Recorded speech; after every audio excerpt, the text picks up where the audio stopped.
السلام عليكم ورحمة الله وبركاته. نحمده ونصلي على رسوله الكريم أما بعد. Dear viewers, দীর্ঘদিন পর চলে এলাম আবার। আমি ইমতিয়াজ আপনাদের সাথে রয়েছি। আজকে ইনশাআল্লাহ আড্ডা হবে। আজকে বেসিক্যালি যে বিষয়টা একটু আমার নজরে এনেছে এক ভাই, মূলত সে আমাকে ইনবক্স করা হয় একটা ভিডিওর ব্যাপারে। ওয়ালাইকুম আসসালাম রহমতুল্লাহি ওয়া বারাকাতুহু। হ্যাঁ, সাইফুল আলম ভাই, মলুক চাষে আচ্ছা অনেকে এসে যাচ্ছেন। আমি বলবো যে আপনারা একটু ভিডিওটা সমস্যা তো কিছু হয়েছেই, যাই হোক সেটা বড় ব্যাপার না, সেটা ওভারকাম করা হয়েছে। আচ্ছা, আমার কথা স্পষ্ট শোনা যাচ্ছে কিনা এটা একটু আমাকে একটু ক্লিয়ার করবেন আর কি। কথা স্পষ্ট শোনা যাচ্ছে কিনা একটু ক্লিয়ারেন্স দেবেন, তাহলে আমি এগোতে পারবো আর কি। আজকের বিষয় আপনারা লক্ষ্য করেছেন যে জি মেহেদি হাসান, ওয়ালাইকুম আসসালাম রহমতুল্লাহ। ইউনুস আলম ভাই, ওয়ালাইকুম আসসালাম রহমতুল্লাহ। জি জি জি ইনশাআল্লাহ আমরা স্টার্ট করে দেবো। আমরা 5 মিনিট একটু ওয়েট করব, সবাই চলে আসবেন আশা করি। আজকে আসলে এই যে এই ভিডিওটি, এটি আমাকে আসলে ইনবক্স করা হয়েছে। আমি তা এছাড়া খুবই ব্যস্ত থাকি ইদানিং। আপনারা জানেন যে আমাদের কিছু অফলাইন কাজ আমাদের চলছে। তো জি জি আপনারা পরে আমার সঙ্গে অ্যাড হবেন। আমি প্রথমত আগে এটা রিভার্টাল দেই, এটার আসলে রিফিউট করা উচিত।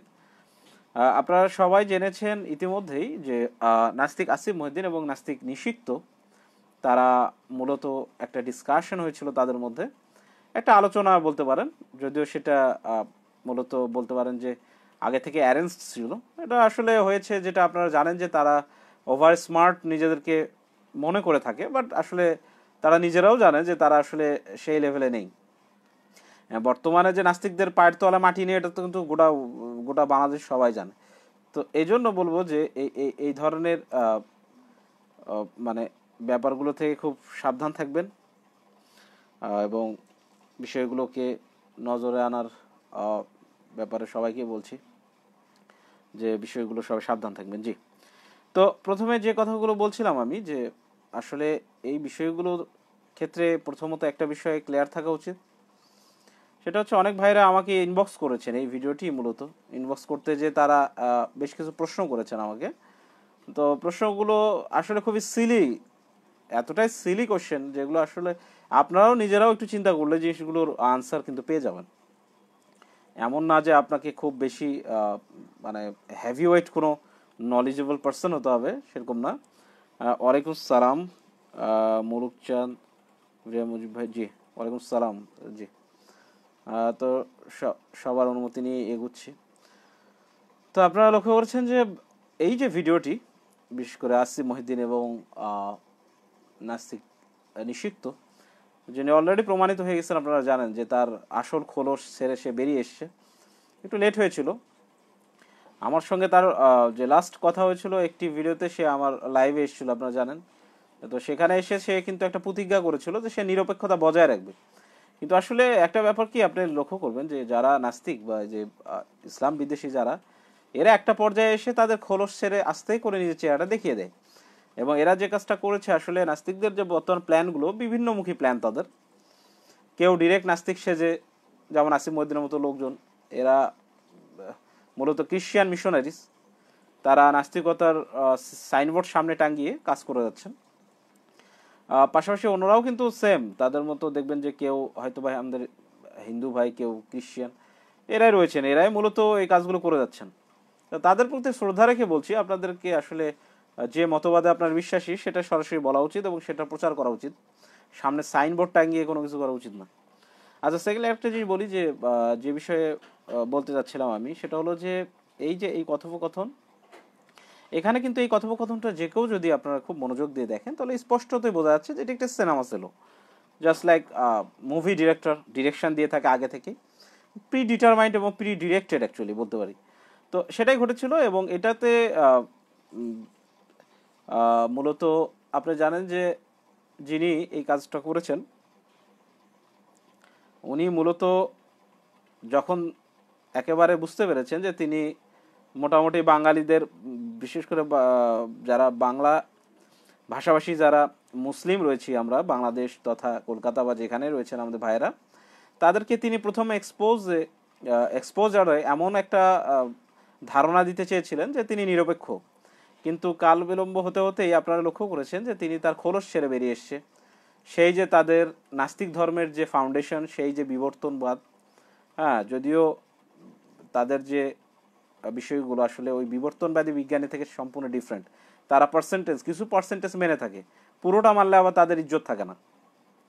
তো যাই হোক, যেটা আমরা বলতে চাচ্ছি, তো সেই যে বিবর্তনবাদ নিয়ে কথা বলা, তারপরে আপনার পরবর্তীতে বাহাই ধর্ম নিয়ে কথা বলা, পরবর্তীতে রাসূল সাল্লাল্লাহু অলৌকিক কথাগুলোকে বিশেষ করে যেগুলো আমরা মিরাকল বলে থাকি, রাসূল সাল্লাল্লাহু যে মূলত যে আমাদের প্রতি তার যে কুরআনের পাশাপাশি তার রেখে যাওয়া যে মিরাকলগুলো, সেই বিষয়গুলোকে অস্বীকার করা সুকৌশলে, এবং ধীরে ধীরে সে মূলত এই খোলসগুলো বেরিয়ে এসছে। এই ভিডিওতে মোটামুটি সে মানে বোঝাতে চাচ্ছেন যে তিনি এই ভিডিওটা একটু ভালোভাবে দেখলে আপনারা বুঝতে পারবেন যে আসলে ঘটনাটা কি। তো সাদাত হোসেন বলছে, ভাই যে দেশে থাকুক কি বিদেশে থাকুক, it doesn't matter to us, because এরা কোথায় কে থাকে সেটা দেখার বিষয় না। আমরা এই মানুষগুলোর প্রতি আমাদের ব্যক্তিগত কোনো অনুভূতি নেই। এই মানুষগুলো কে কোথায় বিয়ে করছে না, কে কোথায় সমকামী করছে, কে কোথায় পাউকামি করছে, এটাও দেখার বিষয় না আমাদের। আর বাংলাদেশে আছে কি ইংল্যান্ডে আছে না অস্ট্রেলিয়াতে আছে না জার্মানিতে আছে, it doesn't matter to us. So এগুলো আমাকে বলবেন না, সে কোথায় থাকে না থাকে এটা আমাদের দেখার বিষয় না। তো আমরা যেটা করবো সেটা হলো তাদের যে মিথ্যাচারগুলো এক্সপোজ করবো, দ্যাটস ইট। এর বাইরে আমাদের করণীয় কিছু নেই, এবং আমাদের সত্য যে দিন ইসলামের যে সত্যিকারের যে প্রচারটুকু সেটা আমরা করে যাবো, দ্যাটস ইট। এর বাইরে তাদের ব্যাপারে আমাদের কোনো ইন্টারেস্ট নেই, বিকজ সে সময়টুকু আসলে আমাদের নেই। কারণ বর্তমানে অনেক স্মার্ট জেনারেশন, এরা নিজেরাই বুঝতে পারছে যে এদের অবস্থা কি। সো নতুন করে এদের ব্যাপারে খুব বেশি কিছু বলতে হবে না, তাদেরকে জাস্ট এই রেফারেন্সগুলো কিংবা তাদের যে যে ইনফরমেশনগুলো জানিয়ে দিলেই মানুষই বুঝে যাচ্ছে যে এদের ভণ্ডামি।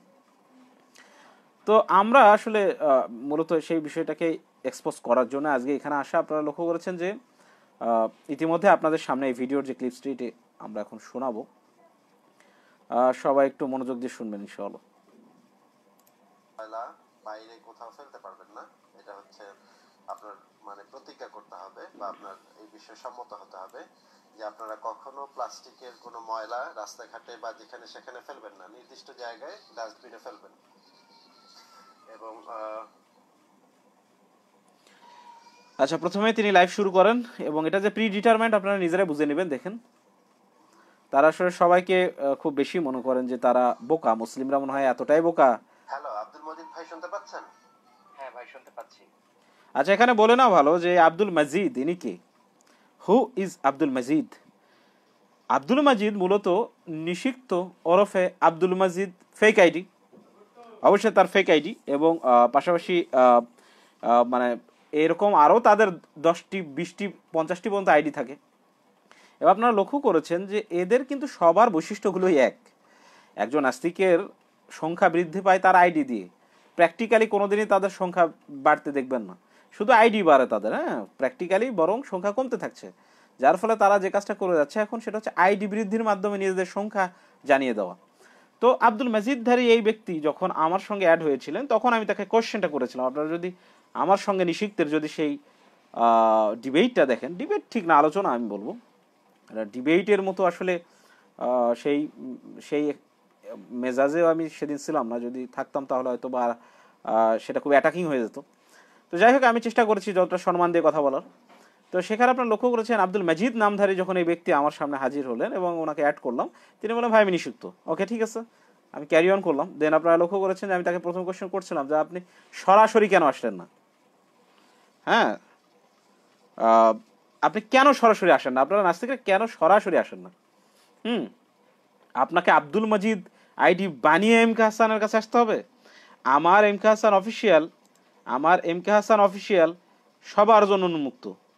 আমার এম কে হাসান অফিসিয়াল সবার জন্য উন্মুক্ত। আপনারা লক্ষ্য করেছেন আমি তাদের একটা কাজ করেছি, দেখুন, এর পেজ পর্যন্ত আমি প্রমোট করে দিয়েছি, দেখুন প্রমোট করে দিয়েছি, এর ভিডিও দেওয়া। বিষয়টা হচ্ছে এখন আমরা এনকাউন্টার করছি এইভাবেই। তারা দেখবেন যে আমাদের এক ভাই আরিফ আজাদ, উনি আপনারা জানেন আমার খুবই আমাদের প্রিয় একজন লেখক আরিফ আজাদ, উনি প্যারাডক্সিক্যাল সাজিদ নামে একটি বই লিখেছেন, যেটি বর্তমানে রকমারির কাউন্টে এবং বইমেলার ইতিহাসেও সেকেন্ড টাইমস আবার চ্যাম্পিয়ন হয়েছে বলা চলে। তো সেটার একটা তো দুর্ভাবনা তাদের রয়েছেই, রাতে ঘুম নেই। সেখান থেকে সে যে কাজটা করেছে সেটা হলো তার ওয়েবসাইট nastikia.com-এ সেটি কি করেছে, পাবলিশ করে দিয়েছে, এবং যেটা কিন্তু কপিরাইট লকে ভায়োলেট করে। নাস্তিকরা কিংবা এই ধরনের ধর্মবিদ্বেষী, ইসলাম বিদ্বেষী, ধর্ম অবমাননাকারী সন্ত্রাসীরা তারা যে সবসময় সন্ত্রাস করবেন এবং ল ভায়োলেট করাটাই তাদের যে রক্তের মধ্যে বিষয় আছে, সেটা আরেকটা প্রমাণ দিয়েছেন এই নাস্তিক আসিফ। তো যেটা কাজ করেছেন তাদেরকে, যেহেতু তারা বলে তাদেরকে নাকি আমরা প্রমোট করি না, তো এই ভিডিওটা আমি ইচ্ছা করে প্রমোট করেছি এই জন্যই যে আপনারা দেখুন। অবশ্য ওনার সরল স্বীকারোক্তির জন্য ধন্যবাদ। উনি লিখছেন, গত রাতের বক যাদের সময়ের মূল্য কম, মোবাইল পিসিতে অফুরন্ত নেট ডাটা, তারা ডাটা শেক ভেজে ডাল দিয়ে ভাত খেতে পারেন। গুড, সরল স্বীকারোক্তি। উনি বক যে করেছেন, উনি সরল স্বীকারোক্তি করেছেন। এখন আমরা একটু বক তিনি যে করেছেন, কি ধরনের বকানি, নাকি সেটা স্টেজ একটা শো ছিল আগে থেকে মুভি রেডি করা, সেটা একটু আমরা আজকে দেখবো। তো দেখি তাদের মধ্যে একটু কথোপকথন। ফার্স্টে আমরা একটু চলে যাবো তাদের কথোপকথন। জি, ভালো আছেন? হ্যাঁ ভালো আছি, আপনি কেমন আছেন? আমি আছি ভাই, ভালো আছি। আপনার শরীর ভালো আছে? হ্যাঁ শরীর ভালো আছে।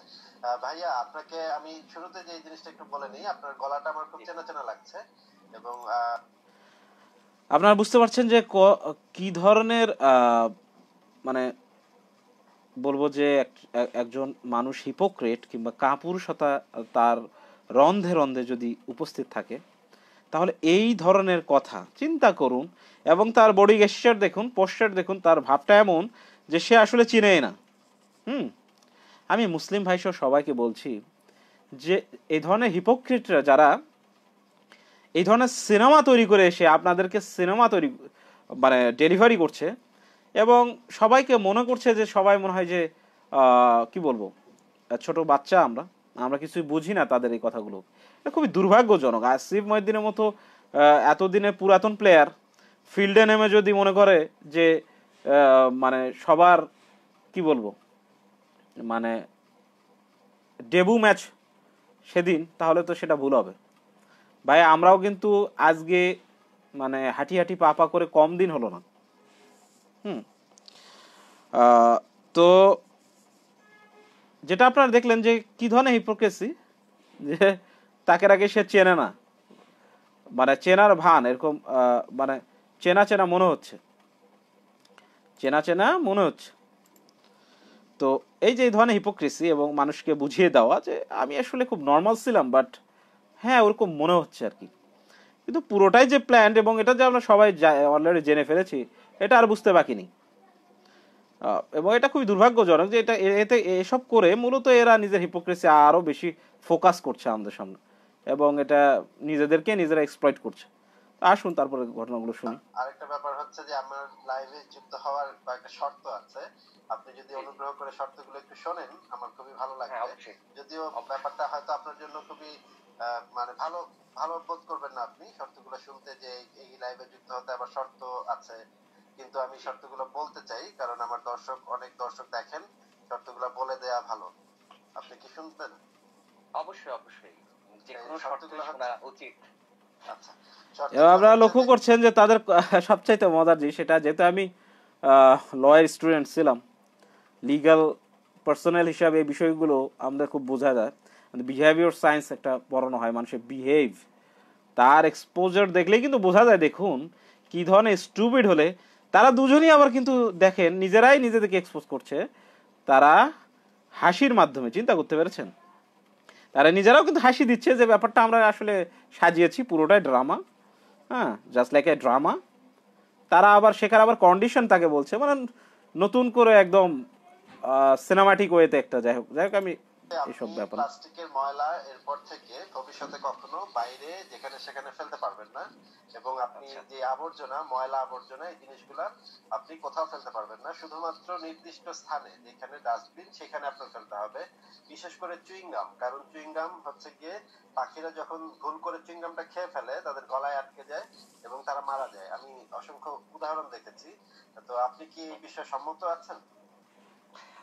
নর্মালি হচ্ছে যে আমি রাস্তায় কোনো জিনিস যদি কখনো খাই, সেটির খোসা বা প্যাকেটটা আমি পকেটে করি, বহন করি যতক্ষণ পর্যন্ত না আমি বাসায় আসি। কারণ বাংলাদেশের প্রেক্ষাপটে আচ্ছা, ওইভাবে হয়তো সব জায়গায় ডাস্টবিন পাওয়া যায় না। সেক্ষেত্রে এটি সবারই মানা উচিত, কারণ প্রত্যেকেই তার নিজের জায়গা থেকে যদি পরিষ্কার পরিচ্ছন্ন থাকার চেষ্টা করে, সেটি শেষ পর্যন্ত মাশাআল্লাহ, খুব দেশ। ভালো।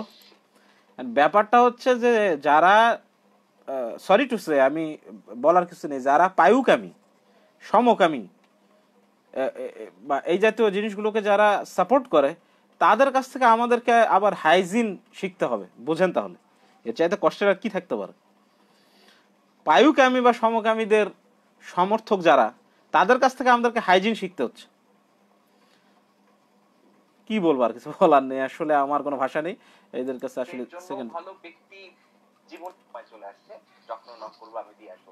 এটি সবারই করা উচিত, সবারই করা আরেকটা উচিত। গেছে। এই বিষয়ের সাথে আমি একমত। আচ্ছা, আর 3 নম্বর ব্যাপার হচ্ছে, সেটা একটু হয়তো ব্যক্তিগত ব্যাপার হচ্ছে, নাস্তিক্য.com নামে আমাদের একটা ওয়েবসাইট আছে। সেখানে কয়েকটা লেখা আছে, একটা লেখা হচ্ছে লজিক্যাল ফ্যালাসি, আর একটা লেখা হচ্ছে তথ্য ভান্ডার। এই লেখাগুলো একটু আপনি যদি এখনো পড়ে না থাকেন তাহলে কোনো এক সময় পড়ে নিয়ে নেন। দেখো, তিনি কিন্তু এখনো নর্মালি কথা বলছেন। তিনি এখনো নর্মালি কথা বলছেন। তিনি মানে ভাবটা এমন তার যে তিনি তাকে চিনেন না, কিচ্ছু জানেন না তিনি। আসি আমরা একটু আগে। আচ্ছা, এই বিষয়ের ক্ষেত্রে আপনাকে বলি যে আমি নিজের ক্ষেত্রে দুটো জিনিস বলি। আমি স্বল্পাহারী কিন্তু সর্বভোগ, অর্থাৎ খাদ্য আচ্ছা, গ্রহণের ক্ষেত্রে আমি স্বল্পাহারী, আমি সর্বভোগ। আর যে কোনো বিষয়ে হচ্ছে দুই পক্ষের পড়াশোনা করতে আমার ভালো লাগে। তা নোট, ওকে। এখানে নিষিক্ত ওরফে আরো আরো কি সব নাম, যাই হোক, দেখা ওনাকে যেহেতু নিষিক্ত নামে অলরেডি চেনে, সেটাই বলছি যে উনি বলছেন যে আমি দুপক্ষেরই কি পড়াশোনা করি, এভিডেন্সগুলো, রাইট? আচ্ছা, সেটা আমরা দেখব তিনি দুপক্ষের কতটুকু পড়াশোনা করেন। ফলে আর কি যে একটা নতুন চিন্তার জায়গা তৈরি হয়, যার জন্য আমি সবই বলি। আমার সামনে নর্মালি ছোটবেলা থেকে বলতাম যে আমার সামনে যদি আপনি ধর্মগ্রন্থ। আচ্ছা, আপনারা এখানে খেয়াল করবেন যে তিনি দুপক্ষেরই কথা বলে থাকেন, কিন্তু লাস্টে উনি কোন পক্ষের কথা বলেন, হ্যাঁ, এবং তিনি টার্নিং কিভাবে নেন, সবকিছু স্টাইল আপনাদের কাছে দেখিয়ে দেওয়া হবে। দেন, সেটিও আমি যে পরিমাণ আগ্রহ বা উচ্ছ্বাস নিয়ে পড়তে পছন্দ করি, বুঝতে পছন্দ করি।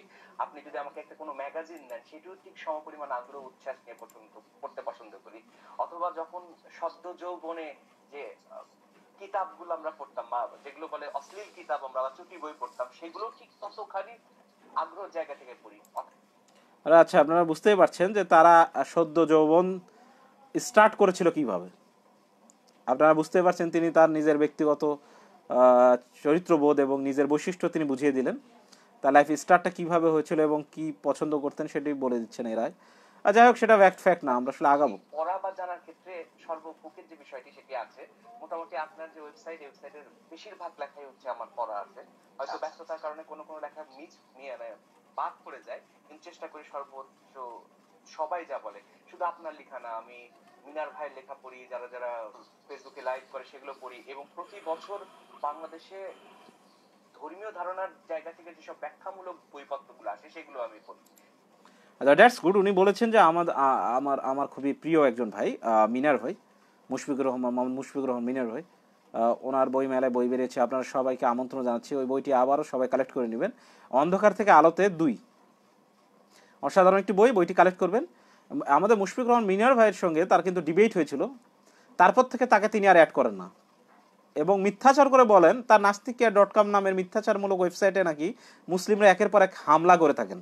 কিন্তু নির্লজ্জতার সাথে, কাপুরুষতার সাথে সত্য এটাই যে তারাই মূলত মুশফিকুর রহমান মিনারের ওয়েবসাইটটি কিছুদিন আগে অচল করে দিয়েছিল, থ্রেড বা হামলা করে এবং অনলাইন বিভিন্নভাবে আক্রমণ করে। এটা মুশফিকুর রহমান মিনার ভাইয়ের কাছে আপনারা যে কেউ গেলেই আপনারা শুনতে পাবেন। কয়েকদিন ধরে ওপেনই করতে পারেননি তিনি। মানে কতটা মিথ্যাচার করে হলেও নিজেকে জনপ্রিয় করতে হয় তার যথেষ্ট প্রমাণ তাদের কাছেই রয়েছে, এবং তার সেই প্রমাণগুলো আমাদের কাছেও রয়েছে। তো এই ধরনের মিথ্যাচার করে তো আসলে নিজেকে টেকানো যাবে না। মিথ্যাচার একদিন বের হয়, যেটা আজকে বের হচ্ছে। হ্যাঁ ভাই, নাস্তিকতাও তো সততার সাথে করা যায়। আপনি সরাসরি বলুন যে আমি এই জিনিসগুলোকে বিলিভ করি, দ্যাটস ইট। কিন্তু মিথ্যা বলে নিজেকে মানে নিজের স্ট্যাটাসকে বাড়ানো, মিথ্যা বলে নিজের ব্যবসা চাঙ্গা করানো, এসব দিয়ে আসলে কেউ রেসপেক্টেড হতে পারে না। আমরা আসি, তারপর কি বলছে। যেমন সেক্ষেত্রে ধরেন প্যারাডক্সিক্যাল সাজিদ 1 2 এটাও আমার পড়া হয়ে গেছে, কারণ যখন রিলিজ পেয়েছে তখনই আমার এটা কালেকশনে চলে আসছে যে কি বলছে সে, তার তার ভিউটাও আমার জানা দরকার।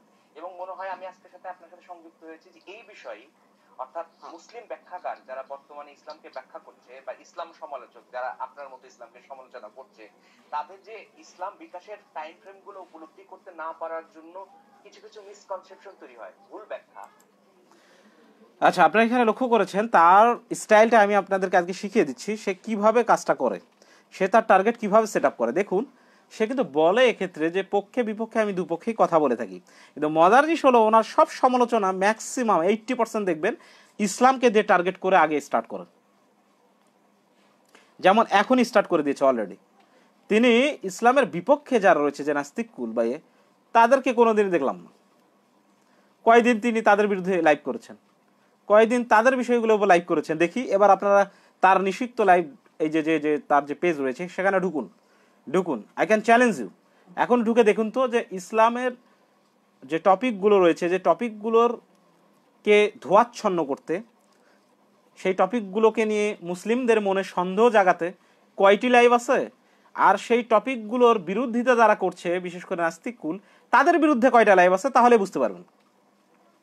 তার মানে এই যে তার দাবি যে আমি মূলত পক্ষে বিপক্ষে দুপক্ষেই কথা বলি, আমি খুব নিরপেক্ষ, পুরোটা একটা ভোগাস এবং ইটস আ ট্রিক, এছাড়া কিছুই না। আসি এবার তারপর আবার কি বলছেন তিনি। ইসলামকে এস্টাবলিশ করার জন্য যে ব্যাখ্যা দেওয়া হচ্ছে সেই ব্যাখ্যাটাও ভুল। আবার হয়তো আপনি কোনো বিরোধিতা করছেন, তার মধ্যেও হয়তো কিছু বিরোধিতা গ্রহণযোগ্য, আবার কিছু বিরোধিতা ভুল। এই উভয় পক্ষেরই কিন্তু এই লুপহোল গুলো আছে। এখন এই উভয় পক্ষের লুপহোল গুলো বোঝা যাবে তখনই যখন উভয় পক্ষের লেখা আপনি পড়বেন। শুধু এক পক্ষে থাকলে অপর পক্ষের বক্তব্য বোঝা মুশকিল।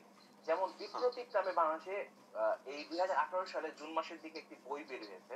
আমি এটি খোঁজ পেলাম হচ্ছে যেহেতু আমি নিয়মিত রকমারি.com দেখি এবং অনলাইনে অর্থাৎ ফেসবুকে যত বিশ্বাসী ভাইদের গ্রুপ আছে সকল গ্রুপের মেম্বার হিসেবে আমি হিডেন মেম্বার হিসেবে আছি এবং সেখানে কি কি বলতেছে, কে কি ব্যাখ্যা দিচ্ছে সবই। আচ্ছা, আপনারা দেখতে পেয়েছেন যে আচ্ছা নাজমুল হক, আমি আপনার জবাব দেব না, কারণ আপনি এতটাই নির্লজ্জ এবং বেহা টাইপের মানুষ যে আপনি এই কমেন্ট করার সাহসটুকু অন্তত আমার সামনে পেয়েছেন। আপনি বলেছেন হাসান ভাই বোল্ড আউট হয়ে এখন আর লাইভ করার সাহস পায় না।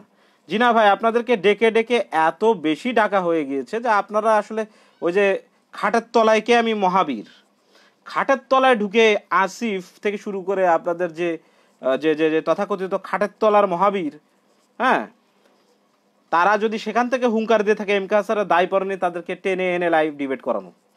আপনার আসিফ যে 1 ঘন্টা 48 মিনিট 47 সেকেন্ডে এডিটিং করে আপনাদের মতো ছাগলদেরকে বুঝিয়েছিল, হয়তো তাদেরই মধ্যে ঘাস লতা পাতা খাওয়া একজন অন্ধ মুরিদ আপনি। আমাকে বেশি অ্যাটাকিং করেন না, তাহলে আপনারা লজ্জায় পেয়ে যাবেন। আমি চাই না আপনাদেরকে বেশি অ্যাটাক করতে, কারণ এমকে হাসান অ্যাটাক করলে আপনারা লুকানোর জায়গা পাবেন না।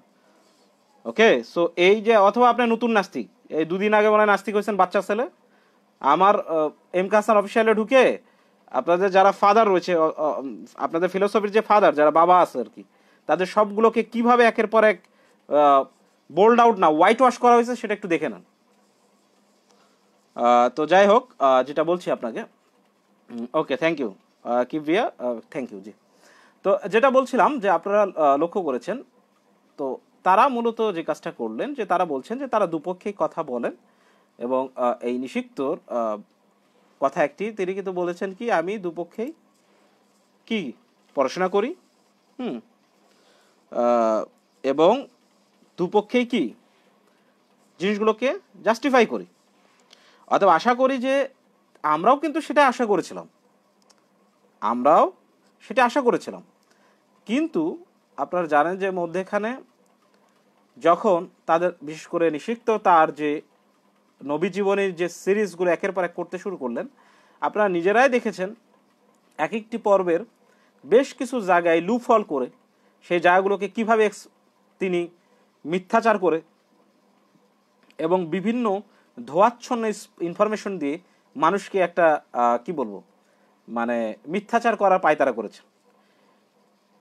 তিনি যখন একটি পর্বে স্পষ্ট করে বলে থাকেন যে নবী সাল্লাল্লাহু আলাইহি ওয়াসাল্লাম নাকি হাদিস লিখতে নিষেধ করেছিলেন, পরবর্তীতে তিনি আমার সঙ্গে নিজে লাইভে এসে সে জিনিসটি প্রথমে স্বীকার করতে না চাইলেও পরে তাকে স্বীকার করতে বাধ্য করেছি আমি, কারণ তিনি দেখতে পেয়েছেন যে তিনি অলরেডি বোল্ড আউট হয়ে গেছেন।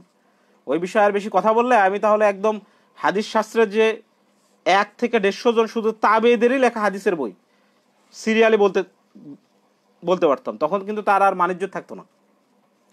তো যাই হোক, সেই পর্যায়ে আমি অ্যাটাকিংয়ে যাইনি। পরবর্তীতে তিনি স্বীকার করেছেন, হ্যাঁ পরবর্তীতে কি আমি আসলে বলিনি যে উনি লেখার অনুমতি দিয়েছিলেন।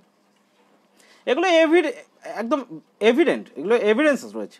আপনি এম কাছে অফিসিয়ালে ঢুকুন, স্পষ্টভাবে তার সাথে আমার লাইভ আলোচনা, সবগুলো আপনারা দেখলে বুঝতে পারবেন। তো যাই হোক, আমরা মেইন পয়েন্টগুলোতে যাই, যেটা আমরা বলতে চাচ্ছি, শুনুন। বিপ্রতীপ নামে একটি বই বের হয়েছে, সেই বইটিও তৈরি করা হয়েছে হচ্ছে আপনার নাস্তিক.com এর একটি লেখার উপরে, যে কোরআন কি অবিকৃত কিনা। শাহিনুর রহমান শাহিনের একটি লেখা সম্ভবত ছিলেন একজন, এবং সেটি আপনার ইয়েতে প্রকাশ। যাই হোক, আমরা মেইন বেসিক পয়েন্টগুলো আমরা আগাই। একটা চ্যাপ্টার পড়লাম, মানে বেছে বেছে একটা চ্যাপ্টার পড়লাম। আচ্ছা, প্যারাডক্সের সাজিদ 2 হিসাবে কথা বলছেন তিনি 12 থেকে। আপনি যদি এই বিষয়ে যদি একটু আলোকপাত করতেন যে ইসলামে অমুসলিমদের অধিকার বা অমুসলিমদের সম্মান দেয়া বা মর্যাদা দেয়া, এই বিষয়ে। আচ্ছা, এখানে কথা হচ্ছিল ইসলামের মূলত অমুসলিমদের অধিকার, কোরআন এবং সুন্নাহয় স্বীকৃত যে অধিকারগুলো সেটা কেমন। ইসলাম কি মূলত অমুসলিমদেরকে কি অত্যাচার অবিচার করেছে, নাকি মানুষ হিসাবে তাদের প্রতি যে জাস্টিস করা উচিত, যে মানবতামূলক যে আচরণ করা উচিত সেটা করেছে। মানে আসুন আমরা এই বিষয়টা একটু কথা শুনি আগে। আপনি কিভাবে দেখেন বা বলেন? আচ্ছা, আমি এই বিষয়টি একটু পুরাতন কিছু, মানে একটু ফাস্ট টাইম নিয়ে বলতে চাই, একটু লম্বা সময় নিয়ে বলতে চাই, যাতে যেই শুনুক না কেন, সে বিশ্বাসী ভাই বা অবিশ্বাসী হোক, তার জন্য একটু ক্লিয়ার হয়। আমি একটু পয়েন্ট আকারে বলি, এবং সত্যিকার অর্থে অমুসলিমদেরকে ইসলাম কি দৃষ্টিতে দেখে এই জায়গাটা বোঝার জন্য ইসলামের বিকাশটা বোঝাটা খুবই জরুরি। ইসলাম মূলত 2 ভাগে বিভক্ত। ইসলাম কিন্তু একটা ইসলাম না। প্রথমেই আমরা মনে করি যে সাধারণ যারা ইসলাম বিশ্বাসী বা অ্যাজ এ মুসলিম পরিবারে জন্মগ্রহণ করার ক্ষেত্রে যারা মুসলিম তারা বা যারা সমালোচনা করে তারা মনে করে ইসলাম একটি। এই প্রথম দ্বিমতটা হচ্ছে এই যে ইসলাম কিন্তু একটি না, ইসলাম হচ্ছে 2 ভাগে বিভক্ত। ইসলামের টোটালি কাঠামো, ইসলামের আচ্ছা, অনেকে বলছেন যে সাউন্ড একটু বাড়িয়ে দিন। আচ্ছা, আমি চেষ্টা করছি, দেখি আবার আমার কথাই শোনা যাবে কিনা। আসলে আমি চেষ্টা করছি, দেখা যায়।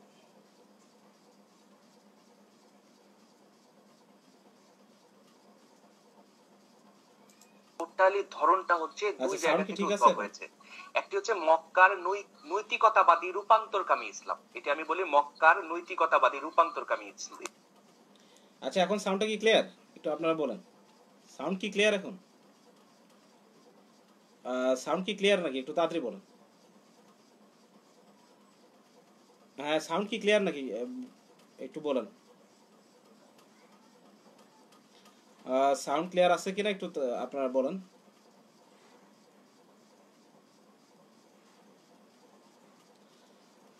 আচ্ছা, এখানে যে কথাটা নিষিক্ত বলেছেন যে মক্কায় নৈতিকতাবাদী রূপান্তর, হ্যাঁ, নৈতিকতাবাদী কেন বলা হয় জানেন? তারা বলে যে মক্কায় তো কোনো যুদ্ধ হয়নি, মক্কায় তো কোনো কি যুদ্ধ হয়নি, যে কারণে খুব ভালো লেগেছিল তাদের রাসূল সাল্লাল্লাহু আলাইহি ওয়াসাল্লামকে। হ্যাঁ, মদিনাতে কেন আপনার যুদ্ধ হয়েছিল? কারণ সবগুলোকে এক্সপোজ করব, আগে একটু শুনে নি। ইসলাম আর মদিনার রাজনৈতিক রাষ্ট্রতন্ত্র বা রাষ্ট্রযন্ত্র কাঠামোর ইসলাম, 2 ইসলাম কিন্তু আলাদা। নবী মুহাম্মাদের 2টো ক্যারেক্টার পুরো 23 বছরে উনি প্লে করেছেন।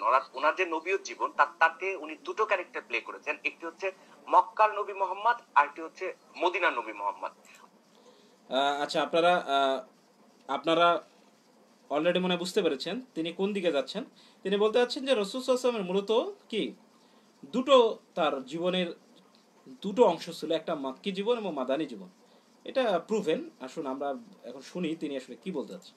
মক্কার নবী মুহাম্মদ একটি চরিত্রের, মদিনার নবী মুহাম্মদ কিন্তু পুরো আলাদা চরিত্রের।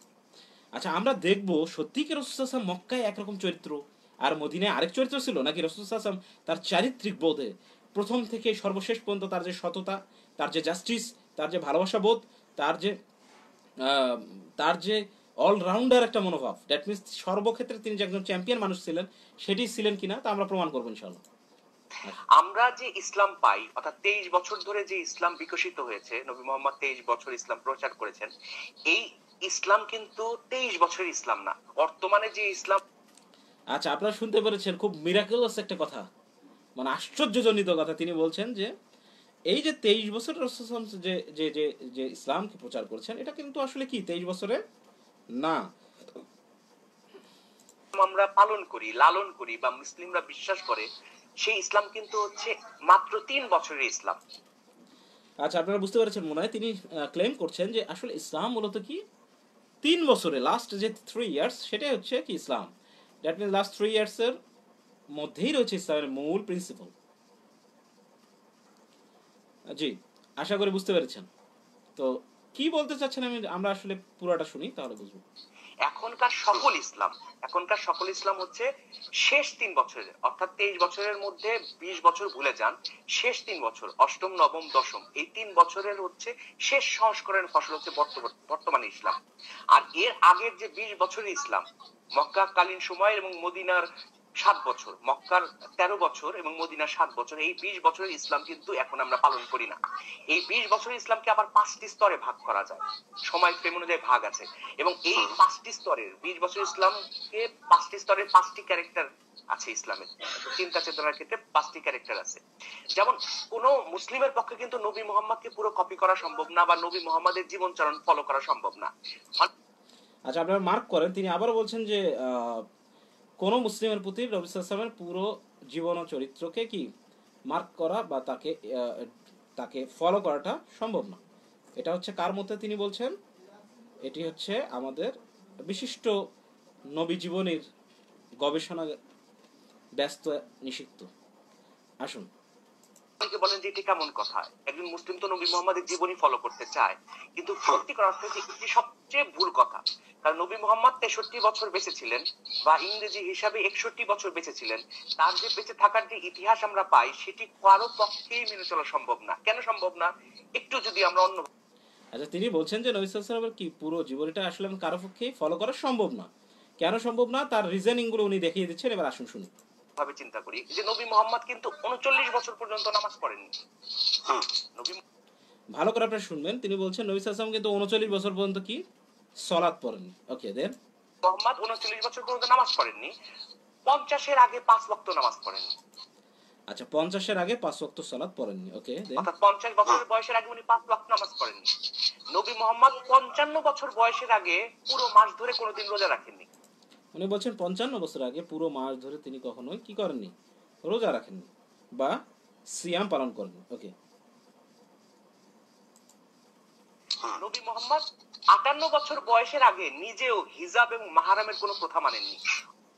তিনি বলছেন 58 বছর আগে তিনি নিজেও হিজাব এবং মাহরামের কি মেনে চলেননি। ওকে, অর্থাৎ 63 বছর বেঁচেছেন, 58 বছর পর্যন্ত কিন্তু হিজাবের প্রথা উনি মানেন নাই। 58 বছর পর্যন্ত উনি কিন্তু মাহরামের কোনো প্রথা মানেন নাই। অর্থাৎ মাহরাম বা হিজাবের যে ধারণা, সেগুলো সবই কিন্তু উনি ব্রেক করেছেন। আচ্ছা, লেট মি স্টার্ট নাও। এখন আমরা যে কথাটা বলবো, যে মূলত তার এই প্রশ্নগুলো কতটা বাচ্চা সুলভ যদি একটু আমরা বলি। রাসূল সাল্লাল্লাহু আলাইহি ওয়াসাল্লামকে আমরা মানি আসলে কিসের জন্য? রাসূল সাল্লাল্লাহু আলাইহি ওয়াসাল্লামের জীবনের মধ্যে আমাদের রয়েছে আদর্শ। রাসূল সাল্লাল্লাহু আলাইহি ওয়াসাল্লাম আমাদেরকে কি আসলে পৌঁছিয়ে দিয়েছেন? রাসূল সাল্লাল্লাহু আলাইহি ওয়াসাল্লামের ওয়াহি, আল্লাহ পাকের ওয়াহি, আল্লাহ পাকের ওয়াহি কি করেছেন? রাসূল সাল্লাল্লাহু আলাইহি ওয়াসাল্লাম আমাদের কাছে কি পৌঁছে দিয়েছেন। এটি ছিল রাসূল সাল্লাল্লাহু আলাইহি ওয়াসাল্লামের কাজ। আর রাসূল সাল্লাল্লাহু আলাইহি ওয়াসাল্লাম যেহেতু আমাদের জন্য মডেল, তিনি যখনই সেই ওয়াহি তার উপর নাজিল হতো, তখনই তিনি সবার আগে নিজে করে দেখেছেন এবং মানুষকে করতে বলেছেন। এটি ছিল রাইট, এটি ছিল আমাদের রাসূল সাল্লাল্লাহু আলাইহি ওয়াসাল্লামের বৈশিষ্ট্য। এবার আসুন, আপনি চিন্তা করতে পারেন রাসূল সাল্লাল্লাহু আলাইহি ওয়াসাল্লামের ওয়াহি এসছে কি 40 বছরের পর। তিনি এর আগে পর্যন্ত যেহেতু আমাদের কাছে ওয়াহি আসেনি বা তার দ্বারা কোনো ওয়াহি আসেনি, তিনি আমাদেরকে কি পৌঁছাবেন? নাম্বার 1 আনসার, তিনি আমাদের কি পৌঁছাবেন, রাইট? এটি হচ্ছে সবচেয়ে মূর্খতা সুলভ। এবং এটা তারা নিজেরাও কিন্তু এই ফ্যালাসিগুলো তারা সবসময় করে যাচ্ছেন। তারা অলওয়েজ আপনি দেখবেন যে এই ফ্যালাসিগুলো তারা নিজেরাই করে যান, কিন্তু এটা যখন আমরা রিফিউট করি তখন তারা আমাদেরকে বলছেন যে কি না, এটা লজিক্যাল না। তো লজিকের কোন স্ট্যান্ডার্ডে তারা আসলে নিজেই স্ট্যান্ডার্ড লজিক দিচ্ছেন সেটাও একটা ফ্যাক্ট। আপনাদেরকে আবারও বলছি, কতটা বাচ্চা সুলভ কোশ্চেন। তিনি বলছেন রাসূল সাল্লাল্লাহু আলাইহি ওয়াসাল্লাম তো কি আপনার হচ্ছে তিনি নিজেও সালাত 5 ওয়াক্ত পড়েছেন অনেক পরে, তিনি সিয়াম রেখেছেন পরবর্তীতে, কারণ ধীরে ধীরে স্টেপ বাই স্টেপ আহকামগুলো কিন্তু মুসলিমদের কাছে এস্টাবলিশ করা হয় ওয়াহির মাধ্যমে। আপনারা চিন্তা করতে পারেন, ওয়াহি ছাড়া রাসূল সাল্লাল্লাহু আলাইহি ওয়াসাল্লামকে পাঠানো হয়েছে, প্রত্যেকটা নবীকে পাঠানো হয়েছে ওয়াহি দ্বারা। ওয়াহি ছাড়া কিন্তু রাসূল সাল্লাল্লাহু আলাইহি ওয়াসাল্লাম নবীদের তার বাহিরে যে কোনো কাজ করার কি সাধ্য নেই। তো এখন মজার জিনিস হচ্ছে তারা কোশ্চেন করছে যে তার আগে তিনি নিজে করেননি। আচ্ছা, সেকেন্ড আরেকটা জিনিস, তিনি বলেছেন যে তিনি কি করছেন, পর্দা নাকি রক্ষা করেননি। আস্তাগফিরুল্লাহ। আপনারা যদি সিরাতের প্রত্যেকটা কিতাবে পড়েন, রাসূল সাল্লাল্লাহু আলাইহি ওয়াসাল্লাম এতটাই লজ্জাশীল ছিলেন, এমনকি জাহিলিয়াতের যুগেও সমস্ত কাফেররাই সাক্ষ্য দিচ্ছে তার চরিত্রবোধ, তার তার তার তার যে আমানতদারিতা, সর্বদিক দিয়ে তিনি ছিলেন হায়েস্ট ক্যারেক্টারিস্টিক্সের একজন মানুষ। তাহলে তিনি যেখানে বললেন যে তিনি নাকি মাহরাম কিংবা হিজাবকে তিনি নাকি কি মেনে চলেননি, এই ইনফরমেশন কোথায় পেলেন তিনি? জি, আপনাদেরকে আমি পরে অ্যাড করছি। এই ইনফরমেশন কোথা থেকে পেলেন যে তিনি মাহরাম ব্রেক করেছেন? মাহরামের যে রুলস অ্যান্ড রুলসগুলো ইসলামের, সেগুলো ব্রেক করেছিলেন আগে, এটা প্রমাণ কোথায়? আরেকটি জিনিস বলছেন যে তিনি এই যে স্টেপ বাই স্টেপ যে কথাগুলো বললেন যে সালাত পড়েছেন এত পড়েছেন এত, আল্লাহ পাক যদি একবারে এগুলোকে নাজিল করতেন তাহলে, আমরা এই কথাটাই বলে দিতে চাই, আবারও বলে দিতে চাই, কুরআন কিন্তু পাঠিয়ে দেয়া হয়েছে স্টেপ বাই স্টেপ প্রতিটি জীবনের ঘনিষ্ঠ যে সমস্ত সমস্যাকে সলভ করার জন্য। Quran is not like a software. আপনি সফটওয়্যার একটা প্লে করলেন, একবারে সবকিছু করে ফেললেন, তা কিন্তু নয়।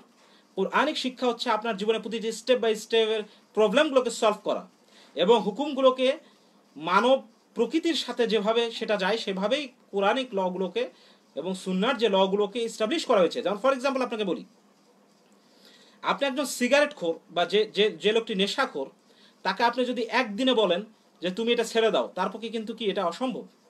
কিন্তু আপনি তাকে যদি ধীরে ধীরে বলেন যে তুমি কি এটি ধীরে ধীরে ছাড়ো, তার পক্ষে সেটা কিন্তু সম্ভব হতেও পারে। ইসলাম মানব প্রকৃতির উপর ডিপেন্ডেন্ট, এবং মানব প্রকৃতিকে যেহেতু আল্লাহ পাক হচ্ছে আমাদের হিউম্যান বিইংয়ের স্রষ্টা, গোটা মহাবিশ্বের স্রষ্টা, তিনি একজন মানুষকে কিভাবে ডিরেকশন দিলে, একজন মানুষকে কিভাবে কোরআনকে এস্টাবলিশ করতে হয়, এটা আল্লাহ পাক সবচেয়ে বেশি ভালো জানেন। যেহেতু তিনি আমাদের স্রষ্টা, তিনি ধীরে ধীরে যেমন মদ কিন্তু আগে হালাল ছিল, হ্যাঁ, মদ কিন্তু কি হারাম করা হয়নি, পরবর্তীতে স্টেপ বাই স্টেপ সেটাকে হারাম করা হয়েছে। কেন? কারণ ধরুন ফর এক্সাম্পল, আজকে প্রথম আমার কাছে ওহী এসছে, আজকে রাসূল সাল্লাল্লাহু আলাইহি ওয়াসাল্লামের কাছে আজকে প্রথম ওহী এসছে, আজকে বিকেলবেলায় তিনি ডিক্লেয়ার করলেন আজ থেকে সমস্ত মদ হারাম, আজ থেকে সবাই এই সমস্ত রুলস ফলো করবে। অনেক মানুষ যারাও বা চেষ্টা করতো, তারাও কিন্তু কি করতেন, এই বিষয়গুলোকে এড়িয়ে যেতেন। অর্থাৎ এ থেকে আরো একটা জিনিস প্রমাণ হয় যে এই রুলসগুলোই প্রমাণ করে যে ইসলাম যে কারো উপর হুট করে চাপিয়ে দেওয়ার জিনিস নয়। এমনকি আমরা কিন্তু ইভেন এখনো পর্যন্ত তার প্রমাণ আমরা দেই। এমনকি একজন নব মুসলিমকে বলা হয় প্রথমে আপনি শিরক থেকে সরে দাঁড়ান, আপনি হারাম খাবার থেকে বেঁচে থাকুন, আপনি 5 ওয়াক্ত সালাত পড়ুন, দ্যাটস ইট। পরবর্তীতে আপনি আরো আহকাম যদি আপনার জীবনে পালন করতে পারেন, সেটা আপনার ক্রেডিট। এটা হচ্ছে ইসলামের মানবীয় যে প্রকৃতি, সেটার সঙ্গে প্রসেস। ইসলাম, আপনি এটার এক্সাম্পল হিসাবে আমরা একটা জিনিসই বলতে পারি যে একজন লোক, আমরা যখন ভার্সিটিতে কিংবা স্কুল কলেজে যখন পড়াশোনা করেছি, আমাদের কিন্তু একটা সিলেবাস দেওয়া হয়, সেটাতে একদিনে টিচার পড়িয়ে দিতে পারতেন, কোনো সমস্যা ছিল না। কিন্তু আপনি আপনার মাথায় সেটা ধরতে পারবেন তো, সেটাকে কি বলবো অ্যাবজর্ব করতে পারবেন তো? মানুষের স্রষ্টা হচ্ছেন আল্লাহ পাক, তিনি জানেন যে একজন মানুষের কি অ্যাবিলিটি আছে, তার অ্যাবিলিটি, তার ক্যাপাবিলিটির মধ্যেই তাকে কিভাবে প্রোভাইড করলে তার জীবন মানের সাথে, তার জীবনের প্রকৃতির সাথে কিভাবে ইসলাম যেটা কমপ্লিট কোড অফ লাইফ, কিভাবে একটা complete code of life logical establish হতে পারে। এবং গ্র্যাজুয়ালি স্টেপ বাই স্টেপ সেটা কিভাবে এস্টাবলিশ হতে পারে সেই শিক্ষাটাই রাসূল সাল্লাল্লাহু আলাইহি ওয়াসাল্লাম নিজে আগে করে দেখিয়েছেন এবং সেটা তার উম্মাকে ডেলিভারি করে দিয়ে গেছেন। তো এইটা হচ্ছে সবচেয়ে বড় জিনিস। জি, মোহাম্মদ শাহরিয়ার ভালো বলেছেন। তো এই বিষয়গুলো একদম একদম মানে বাচ্চাদের মতো লজি, এগুলো এগুলো আসলে খাটে না। এই জিনিসগুলোকে দিয়ে আসলে বেশি পার পাওয়া যাবে না। আচ্ছা এখন আসেন, তারা এই কথাগুলো বলছে। আচ্ছা আরেকটা জিনিস আমরা আমরা আমরা বলি। আচ্ছা তার আগে আমি বলেছিলাম যে রাসূল সাল্লাল্লাহু আলাইহি ওয়াসাল্লাম নাকি মাহরাম বা এই সমস্ত রুলস তিনি ফলো করেননি। এটার এটার রেফারেন্স তাদেরকে মরা পর্যন্ত চ্যালেঞ্জ দিলেও তাকে খুঁজে পাওয়া যাবে না। রাসূল সাল্লাল্লাহু আলাইহি ওয়াসাল্লামকে অলওয়েজ প্রত্যেকটা ইভেন জাহিলিয়াতের যুগেও সমস্ত কাফেররা বলেছেন তিনি ছিলেন সৎ চরিত্র। তিনি ছিলেন কি সৎ চরিত্র। এর প্রমাণ পাওয়া যায় মক্কা থাকা অবস্থায় তাকে বলা হয়েছিল তোমাকে মক্কার সবচেয়ে সুন্দরী নারী দেওয়া হবে, তুমি এখান থেকে সরে আসো।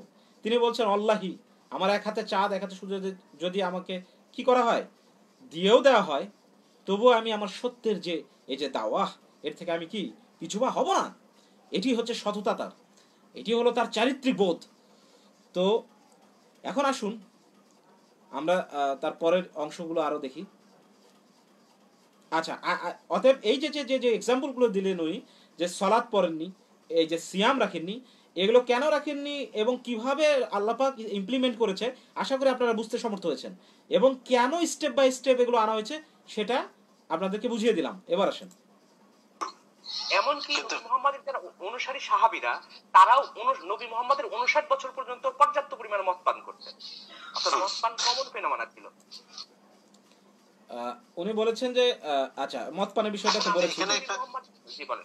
কিন্তু এখানে একটা ছোট প্রশ্ন এসে যায় যে আমরা কি ইসলাম বলতে যে জিনিসটা বুঝি সেই জিনিসটা তো আমরা জানি যে পরবর্তী সময়ে যে আয়াতগুলো নাজিল হয়েছে সেই আয়াতগুলো প্রাথমিক আয়াতগুলোকে রিপ্লেস করে দেয়। আচ্ছা এখানে আসিফ আসলে ওর এই ওয়ার্ডিংসটা বা এই টার্মিনোলজিটা ওর মুখে আসবে না। সেটা হচ্ছে এটা নাস্ক মানসুক বলা হয়। ইলমুন নাস্ক আর মানসুক ওয়াল মানসুক। নাস্ক মানসুক হচ্ছে যে কোনো আয়াতের মাধ্যমে আয়াতকে রহিত করা, কিংবা হ্যাঁ হাদিসের মাধ্যমে কোরআনিক কোনো আয়াতকে কি করা, সেটাকে রিপ্লেস করিয়ে দেওয়া। এই নাস্ক মানসুকের ব্যাপারে তিনি বলতে চেয়েছেন। তো এবার আসি তারপর কি বলছেন তিনি। ধরনের তো একটা ব্যাপার আছে তাই না। আমি এটি একটু এখনই বলতে যাবো যে মক্কার ইসলামটা কি এবং মদিনার ইসলামটা কি, তখন বোঝা যাবে যে কেন এইটা কি এবং কিভাবে কোন সংবিধানটাকে আপনাকে মানতে হবে। এটি হলো সাধারণ মুসলিমদের বোঝা উচিত এবং যারা ইসলামের সমালোচনা করে তাদেরও বোঝা উচিত। এখন আচ্ছা তিনি আমাদেরকে কিন্তু বলছেন যে ইসলাম সমালোচনা কিংবা আমরা যারা বলছি তাদের উভয়ের বোঝা উচিত। আচ্ছা দেখি আমরা কিভাবে বুঝতে পারি। ডেফিনেটলি আমরা সত্য ইনফরমেশন পেলে সেটাকে আমরা মেনে নিতে প্রস্তুত।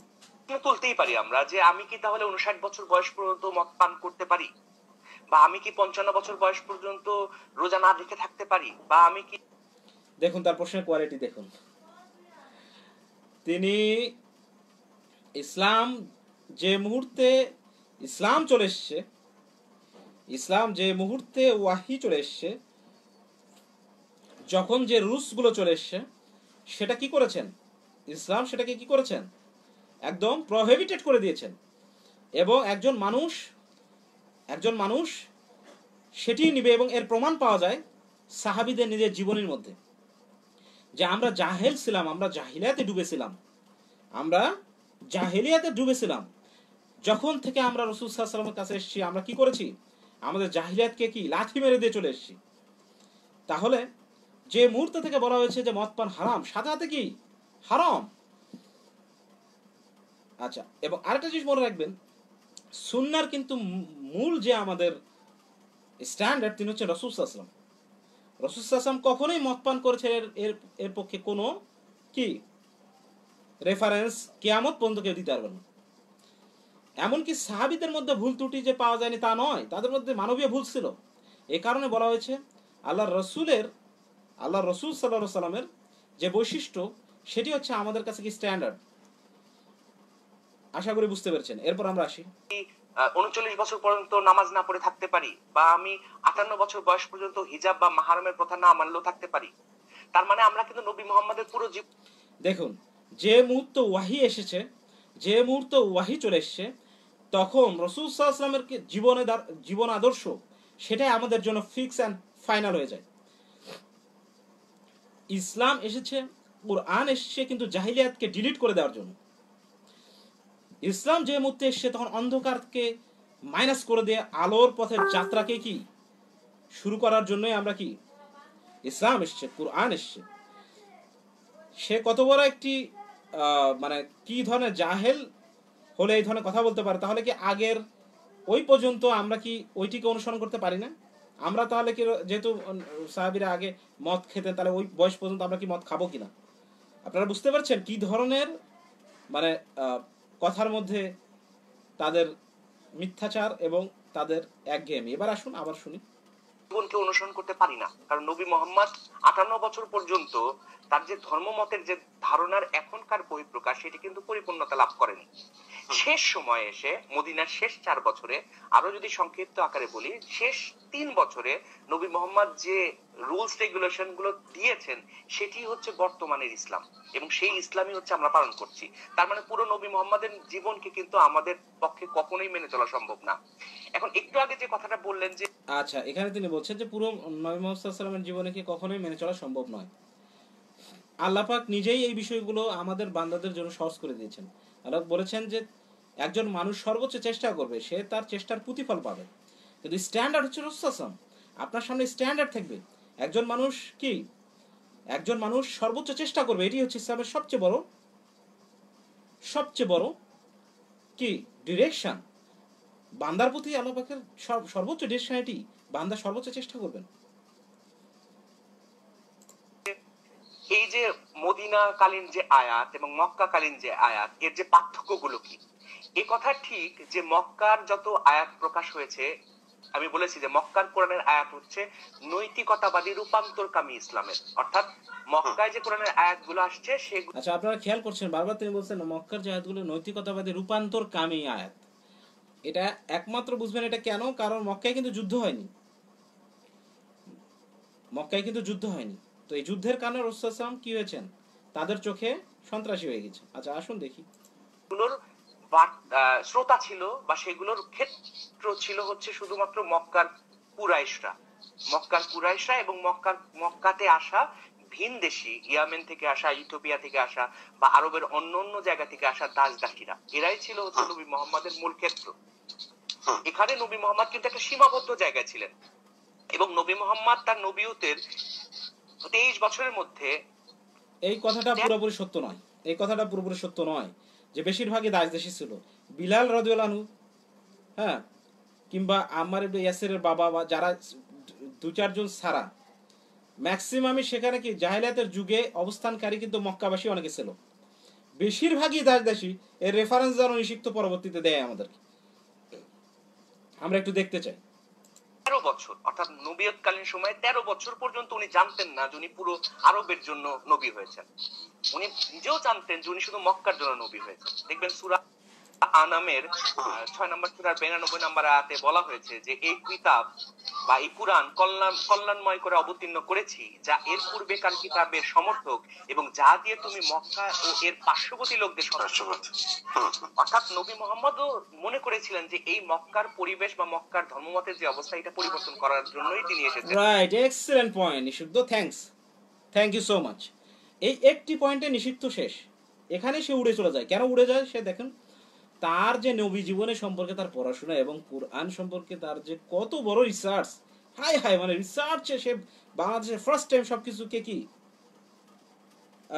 মানে কতটা স্টুপিড হলে, কতটা মূর্খতা সুলভ এই কথা হতে পারে যে রাসূল সাল্লাল্লাহু আলাইহি ওয়াসাল্লাম নাকি গোটা বিশ্বের জন্য যে তিনি প্রেরিত হয়েছিলেন তিনি নাকি জানতেন না।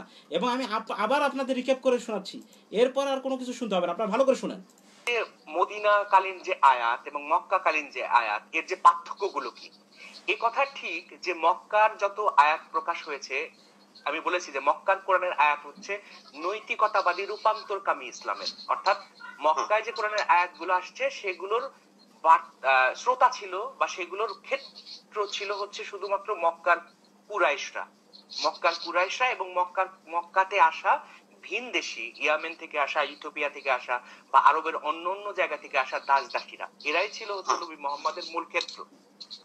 এখানে নবী মুহাম্মদ কিন্তু একটা সীমাবদ্ধ জায়গায় ছিলেন, এবং নবী মুহাম্মদ তার নবীয়তের 23 বছরের মধ্যে ভালো করে শুনবেন, এই এই অংশটা ভালো করে শুনবেন। তার কোরআন সম্পর্কে নলেজ, তার শানে নজুল কিংবা ঐতিহাসিক প্রেক্ষাপট সম্পর্কে কতটুকু ধারণা, কোরআনের সূরাগুলো সম্পর্কে ক্রোনোলজি বা এটা সম্পর্কে কতটুকু ধারণা, এবারই প্রমাণ করে দিচ্ছে আপনাদেরকে। দেখুন 13 বছর অর্থাৎ নবিয়তকালীন সময়ে 13 বছর পর্যন্ত উনি জানতেন না যে উনি পুরো আরবের জন্য নবী হয়েছেন। আবারও বলছি, দেখুন আবার শুনুন এই জিনিসটি। এরাই ছিল হচ্ছে নবী মোহাম্মদের মূল ক্ষেত্র। ভালো করে শুনুন। এখানে নবী মোহাম্মদ কিন্তু একটা সীমাবদ্ধ জায়গায় ছিলেন। ভালো করে শুনুন। এবং নবী মোহাম্মদ তার নবিয়তের 23 বছরের মধ্যে 13 বছর অর্থাৎ নবিয়তকালীন সময়ে 13 বছর পর্যন্ত উনি জানতেন না যে উনি পুরো আরবের জন্য নবী হয়েছেন। আপনারা শুনতে পেরেছেন কি বলছেন? আপনারা সবাই শুনতে পেরেছেন? এই একটি কথাই শেষ, এই লাইভ আর লাগবে না। তিনি বলছেন নবুয়তের 13 বছরের মধ্যে নবী সাল্লাল্লাহু আলাইহি ওয়াসাল্লাম জানতেন না। দ্যাট মিনস মাক্কি সূরাগুলোর মধ্যে তাহলে আমাদের দেখাতে হবে নবী সাল্লাল্লাহু আলাইহি ওয়াসাল্লাম জানতেন কিনা যে তিনি গোটা বিশ্বের জন্য নাকি মক্কার জন্য, ঠিক কিনা? এই একটি সূরাই কিন্তু কি প্রমাণ হয়ে যায়। আসুন, দেখতে পাচ্ছেন আপনারা সূরা আল ফুরকান, মক্কায় অবতীর্ণ সূরা। দেখুন আবার আমি দেখাচ্ছি, সূরা আল ফুরকান, আপনারা দেখতে পাচ্ছেন? দেখতে পাচ্ছেন আপনারা? আপনারা একটু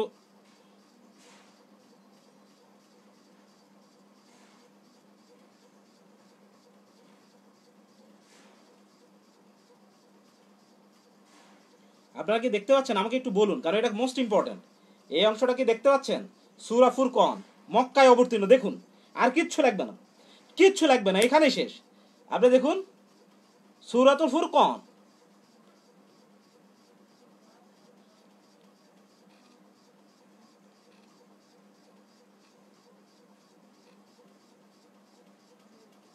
আপনারা কি দেখতে পাচ্ছেন? ভালো করে দেখুন, এটা কি সূরাতুল ফুরকান। আপনি দেখেন, এখনই দেখেন সূরাতুল ফুরকান 25 নম্বর সূরা, প্রথম আয়াতটা একটু পড়ে দেখুন সবাই, এখনই পড়ুন।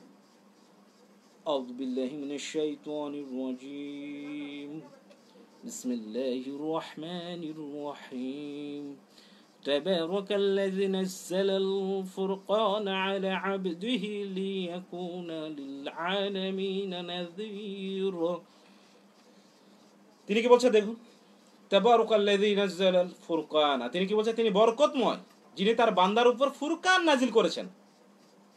আলা আবদিহি, বান্দার উপর। তারপর কি বলছে দেখুন, লিয়াকুনা লিল আলামিনা নাযীর, যেন কি করা হয়? যেন সে জগৎবাসীর জন্য সতর্ককারী হতে পারে। জগৎবাসীর জন্য, যেন সে জগৎবাসীর জন্য সতর্ককারী হতে পারে। সূরা ফুরকান, মক্কায় অবতীর্ণ সূরা। আপনারা এক্ষুনি দেখুন, আবার দেখাচ্ছি সূরা ফুরকান 1 নম্বর আয়াত। দেখুন, তিনি বরকতময় যিনি তার বান্দার উপর ফুরকান নাজিল করেছেন যেন সে জগৎবাসীর জন্য সতর্ককারী হতে পারে। আবারও বলছি, সূরা ফুরকান, মক্কায় অবতীর্ণ সূরা। আপনারা কি এটা বের করছেন? আপনারা সবাই বের করুন, কোরআন শরীফ যাদের কাছে আছে বের করুন, আর কিচ্ছু লাগবে না। সূরাতুল ফুরকান বের করেন, সূরাতুল ফুরকান বের করেন। বের করে এবার দেখুন এর মিথ্যাচার কোথায়, কত বড় মূর্খ। আর কিছু লাগে? হচ্ছে আবার নৈতিকতাবাদী রূপান্তরকামী ইসলামের, অর্থাৎ মক্কায় যে কোরআনের আয়াতগুলো আসছে সেগুলোর শ্রোতা ছিল বা সেগুলোর ক্ষেত্র ছিল হচ্ছে শুধুমাত্র মক্কার কুরাইশরা এবং মক্কাতে আসা ভিনদেশী, ইয়ামেন থেকে আসা, ইথিওপিয়া থেকে আসা, জায়গা থেকে আসা দাসদাসী ছিল হচ্ছে নবী মুহাম্মদের মূল ক্ষেত্র। এখানে নবী মুহাম্মদ কিন্তু একটা সীমাবদ্ধ জায়গায় ছিলেন এবং নবী মুহাম্মদ তার নবিয়তের 23 বছরের মধ্যে 13 বছর অর্থাৎ নবিয়তকালীন সময়ে 13 বছর পর্যন্ত উনি জানতেন না যে উনি পুরো আরবের জন্য নবী হয়েছেন। উনি, আচ্ছা আপনারা লক্ষ্য করেছেন পুরো আরব কি মহাবিশ্ব গোটা জগতের জন্য তিনি সতর্ককারী হিসাবে নাজির হয়েছেন। স্পষ্ট আপনাদের দেখিয়ে দিলাম। পুরো কি আলামিন, আলামিন শব্দের অর্থ মহা বিশ্ব, বলে যে বিশ্বের প্রতিটি অংশ, আল্লাহর সৃষ্টির সমস্ত জগৎকে আলামিন আরবিতে বলা হয়।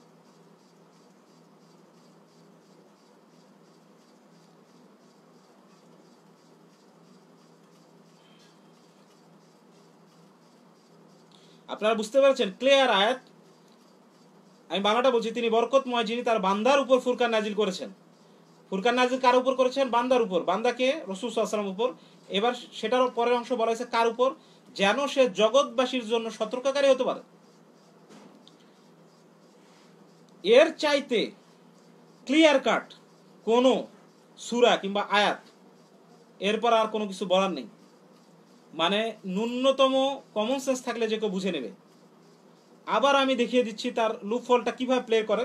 মুসলিম ভাইরা ভালো করে দেখে নিন। এর একটা ভিডিও দেখাতে গেলে আমি আসলে ঘন্টার পর ঘন্টা চলে যাবে এদের ভুল ধরতে। মক্কার কুরাইশরা এবং মক্কাতে আসা ভিনদেশী, ইয়ামেন থেকে আসা, ইথিওপিয়া থেকে আসা বা আরবের অন্য অন্য জায়গা থেকে আসা দাসদাসীরা, এরাই ছিল হচ্ছে নবী মুহাম্মদের মূল ক্ষেত্র। এখানে নবী মুহাম্মদ কিন্তু একটা সীমাবদ্ধ জায়গায় ছিলেন এবং নবী মুহাম্মদ তার নবীয়তের 23 বছরের মধ্যে 13 বছর অর্থাৎ নবী, তিনি বলেছেন যে আরবের লোকরা তখনও জানতো না কি। একটা জিনিস মনে রাখবেন, এখানে নাজ্জালা কথাটা অর্থ হচ্ছে যে নাজিল করা হয়েছে বা নাজিল করা হয়েছিল।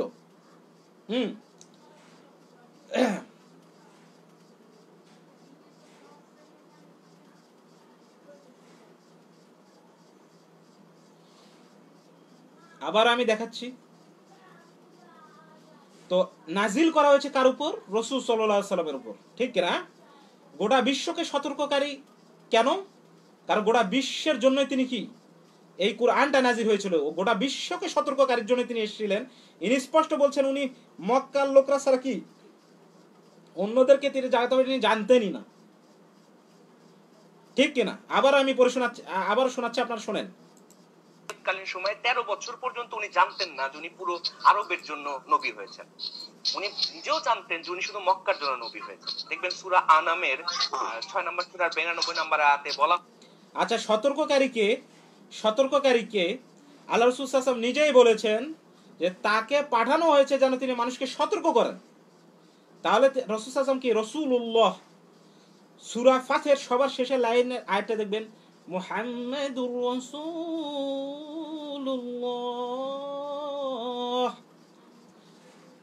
স্পষ্ট এসছে। তার মানে কি মুহাম্মদ হচ্ছে রাসূল, আল্লাহ রাসূল। আর সেই রাসূল কি তার উপর কি করা হয়েছে? নাজিল করা হয়েছে কি? কোরআন। আর সেই কোরআন কার জন্য? স্পষ্ট বলে দেওয়া হয়েছে সেই কোরআন কিসের জন্য? গোটা বিশ্বের জগৎবাসীর জন্য সতর্ক করার জন্য। আর এই সতর্ককারীকে রাসূলুল্লাহ সাল্লাল্লাহু আলাইহি ওয়াসাল্লাম। আশা করি বুঝতে পেরেছেন। আশা করি এরপর আর স্পষ্ট কোনো এভিডেন্স লাগবে না। আবার আমি শোনাচ্ছি তিনি কি বলেছেন, এখানে শুনুন। হয়েছে যে এই কিতাব বা এই কুরআন কল্যাণময় করে অবতীর্ণ করেছি, যা এর পূর্বেকার কিতাবের সমর্থক। তার মানে আমরা কিন্তু নবী মুহাম্মদের পুরো জীবনকে অনুসরণ করতে পারি না, কারণ নবী মুহাম্মদ 58 বছর পর্যন্ত তার যে ধর্মমতের যে ধারণার এখনকার বহিঃপ্রকাশ সেটি কিন্তু পরিপূর্ণতা লাভ করেনি। শেষ সময়ে এসে মদিনার শেষ 4 বছরে, আরো যদি সংক্ষিপ্ত আকারে বলি, শেষ 3 বছরে নবী মুহাম্মদ যে রুলস রেগুলেশন গুলো দিয়েছেন সেটি হচ্ছে বর্তমানের ইসলাম, এবং সেই ইসলামই হচ্ছে আমরা পালন করছি। তার মানে পুরো নবী মুহাম্মদের জীবনকে কিন্তু আমাদের পক্ষে কখনোই মেনে চলা সম্ভব না।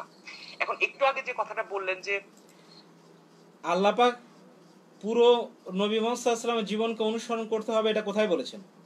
আল্লাহ পাক বলেছেন যা কিছু তোমাদের উপর নাজিল হয় সেটা কি করেছে? যা ওয়াহি করা হয়। আল্লাহ রাসূল সাল্লাল্লাহু আলাইহি ওয়াসাল্লাম কি সূরা নাজমে যদি সূরা হাক্কর মধ্যে স্পষ্ট এসেছে, ওয়া মা ইয়ানতিকু আনিল হাওয়া ইন হুয়া ইল্লা ওয়াহয়ু ইউহা, যে কি আমি সেটাই তোমাদের পৌঁছে দেই যা আমার কাছে কি ওয়াহি করা হয়। তাহলে তিনি পৌঁছে দিয়েছেন কখন? যখন তিনি নবুয়ত কি প্রাপ্ত হয়েছেন, রাইট? তার আগে তিনি নিজেও কিন্তু কখনো বলেননি যে আমাকে অনুসরণ করতে হবে কি আমার জন্মের পর থেকে। আমাদেরকে ওয়াহি নাজিল করা হয়েছে এবং ওয়াহিকে অনুসরণ করতে বলা হয়েছে। তো চিন্তা করুন কি লেভেলের নলেজ থাকলে একজন মানুষ, তিনি নাকি আবার গবেষক, তিনি বলেছেন যে মক্কার লোকজন, রাসূল সাল্লাল্লাহু নিজেই জানতেন না যে তিনি মক্কার বাহিরে তার কি নবী। আপনি চিন্তা করতে পেরেছেন? অথচ সূরা ফুরকান 25 নম্বর সূরা 1 নম্বর আয়াতে আমরা স্পষ্ট দেখালাম গোটা বিশ্বের জন্য, গোটা বিশ্বের জন্য তাকে বলা হয়েছে যে তোমার কি করা হয়েছে, যেটা নাজিল করা হয়েছে সেটা কি করা হয়েছে, গোটা বিশ্বের জন্য সতর্কতা শুরু। তো এর চাইতে বড় মিথ্যাবাদী, এর চাইতে বড় প্রতারক আর কি হতে পারে? এই যে মদিনা কালীন যে আয়াত এবং মক্কা কালীন যে আয়াত, এর যে পার্থক্যগুলো কি? এই কথা ঠিক যে মক্কার যত আয়াত প্রকাশ হয়েছে, আমি বলেছি যে মক্কার কোরআনের আয়াত হচ্ছে নৈতিকতাবাদী রূপান্তরকামী ইসলামের, অর্থাৎ মক্কায় যে কোরআনের আয়াতগুলো আসছে সেগুলোর শ্রোতা ছিল বা সেগুলোর ক্ষেত্র ছিল হচ্ছে শুধুমাত্র মক্কার কুরাইশরা, এবং মক্কাতে আসা ভিনদেশী, ইয়ামেন থেকে আসা, ইথিওপিয়া থেকে আসা বা আরবের অন্য অন্য জায়গা থেকে আসা দাসদাসীরা, এরাই ছিল হচ্ছে নবী মোহাম্মদের মূল ক্ষেত্র। এখানে নবী মোহাম্মদ কিন্তু একটা সীমাবদ্ধ জায়গায় ছিলেন এবং নবী মোহাম্মদ তার নবীয়তের 23 বছরের মধ্যে 13 বছর, অর্থাৎ নবীয়তকালীন সময়ে 13 বছর পর্যন্ত উনি জানতেন না যে উনি পুরো আরবের জন্য নবী হয়েছেন। আচ্ছা, পুরো আরব তো পরে গোটা কি বলছে দেখুন, তিনি বরকতময় যিনি তার বান্দার উপর ফুরকান নাজিল করেছেন যেন সে জগৎবাসীর জন্য কি করতে পারেন, সতর্ককারী হতে পারেন। তো জগৎবাসীর কাছে সংবাদদাতা, সতর্ককারী, এগুলো কি নবীর হচ্ছে কি বৈশিষ্ট্য, এটা সবাই জানে। এরপরে আর কি বলার আছে বলুন আপনারা? এরপর আর কি বলার আছে? একজন মানুষ যে কোরআন রিসার্চ তার ঠিক নেই, রাসূলুল্লাহ সিরাত সে ঠিক মতো রিসার্চ করে না। এর আগে সে বলেছিল রাসূলুল্লাহ তাকে হাদিস লিখতে নিষেধ করেছিল, পরবর্তীতে আমার কাছে এসে যখন সে ধরা খেলো বললো যে হ্যাঁ পরবর্তীতে এসেছিল, এটা আমি জানতাম ভাই। আমি তখন বললাম আপনি তাহলে এটা লাইভে বলেননি কেন? বলেছে আসলে আমি ওইভাবে সময় পাইনি ভাই, সময় পাইনি। এই জন্য আশা করছি যে তার মতো হিপোক্রেটদের সবাই এড়িয়ে চলবেন, মূলত হিপোক্রেট। আজকে মূলত এটি অংশ এ পর্যন্ত পজ করলাম, কারণ এটা পার্ট 1 হলো। ইনশাআল্লাহ এটা পার্ট 2, 3 চলবে, কারণ এটা অনেক এক্সপ্লেনেশন আছে এবং পরবর্তীতে রেফারেন্স দেখাবো আমি। আশা করি এটা একটা বড় রেফারেন্স আপনাদেরকে দেখানো হলো। এখন 2-1 জনকে আমি অ্যাড করব, দেখি, কারণ রাত অনেক হয়ে গেছে। আসলে আমি এখন ইদানিং অফলাইনে একটু ব্যস্ত আছি নিজেরও কিছু কাজ নিয়ে, তো এখন আপনাদের সঙ্গে একটু কথা বলবো। জি, আপনারা অ্যাড হতে পারেন, যে কেউ আপনারা অ্যাড হতে পারেন। এমডি আলীকে অ্যাড করছি, করতে পারেন। এমডি আলী অ্যাড করা হয়েছে।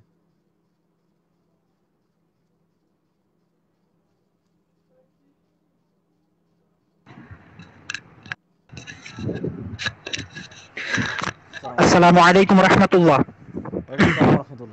জি, এই পার্ট 1 শেষ করা হলো এবং হাতে নাতে ধরিয়ে দেওয়া হলো যে সে কোরআনও ঠিকমতো অধ্যয়ন করেনি এবং কোরআনিক যে ক্রোনোলজি, দ্যাট মিন্স সূরাগুলোর যে ক্রোনোলজি, সেগুলোর ইতিহাস, এগুলো সম্পর্কেও সে সঠিকভাবে অবগত নয়।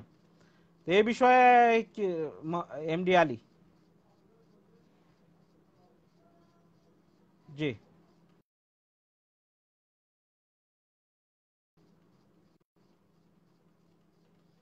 আচ্ছা, এমডি আলী কেটে দিলেন।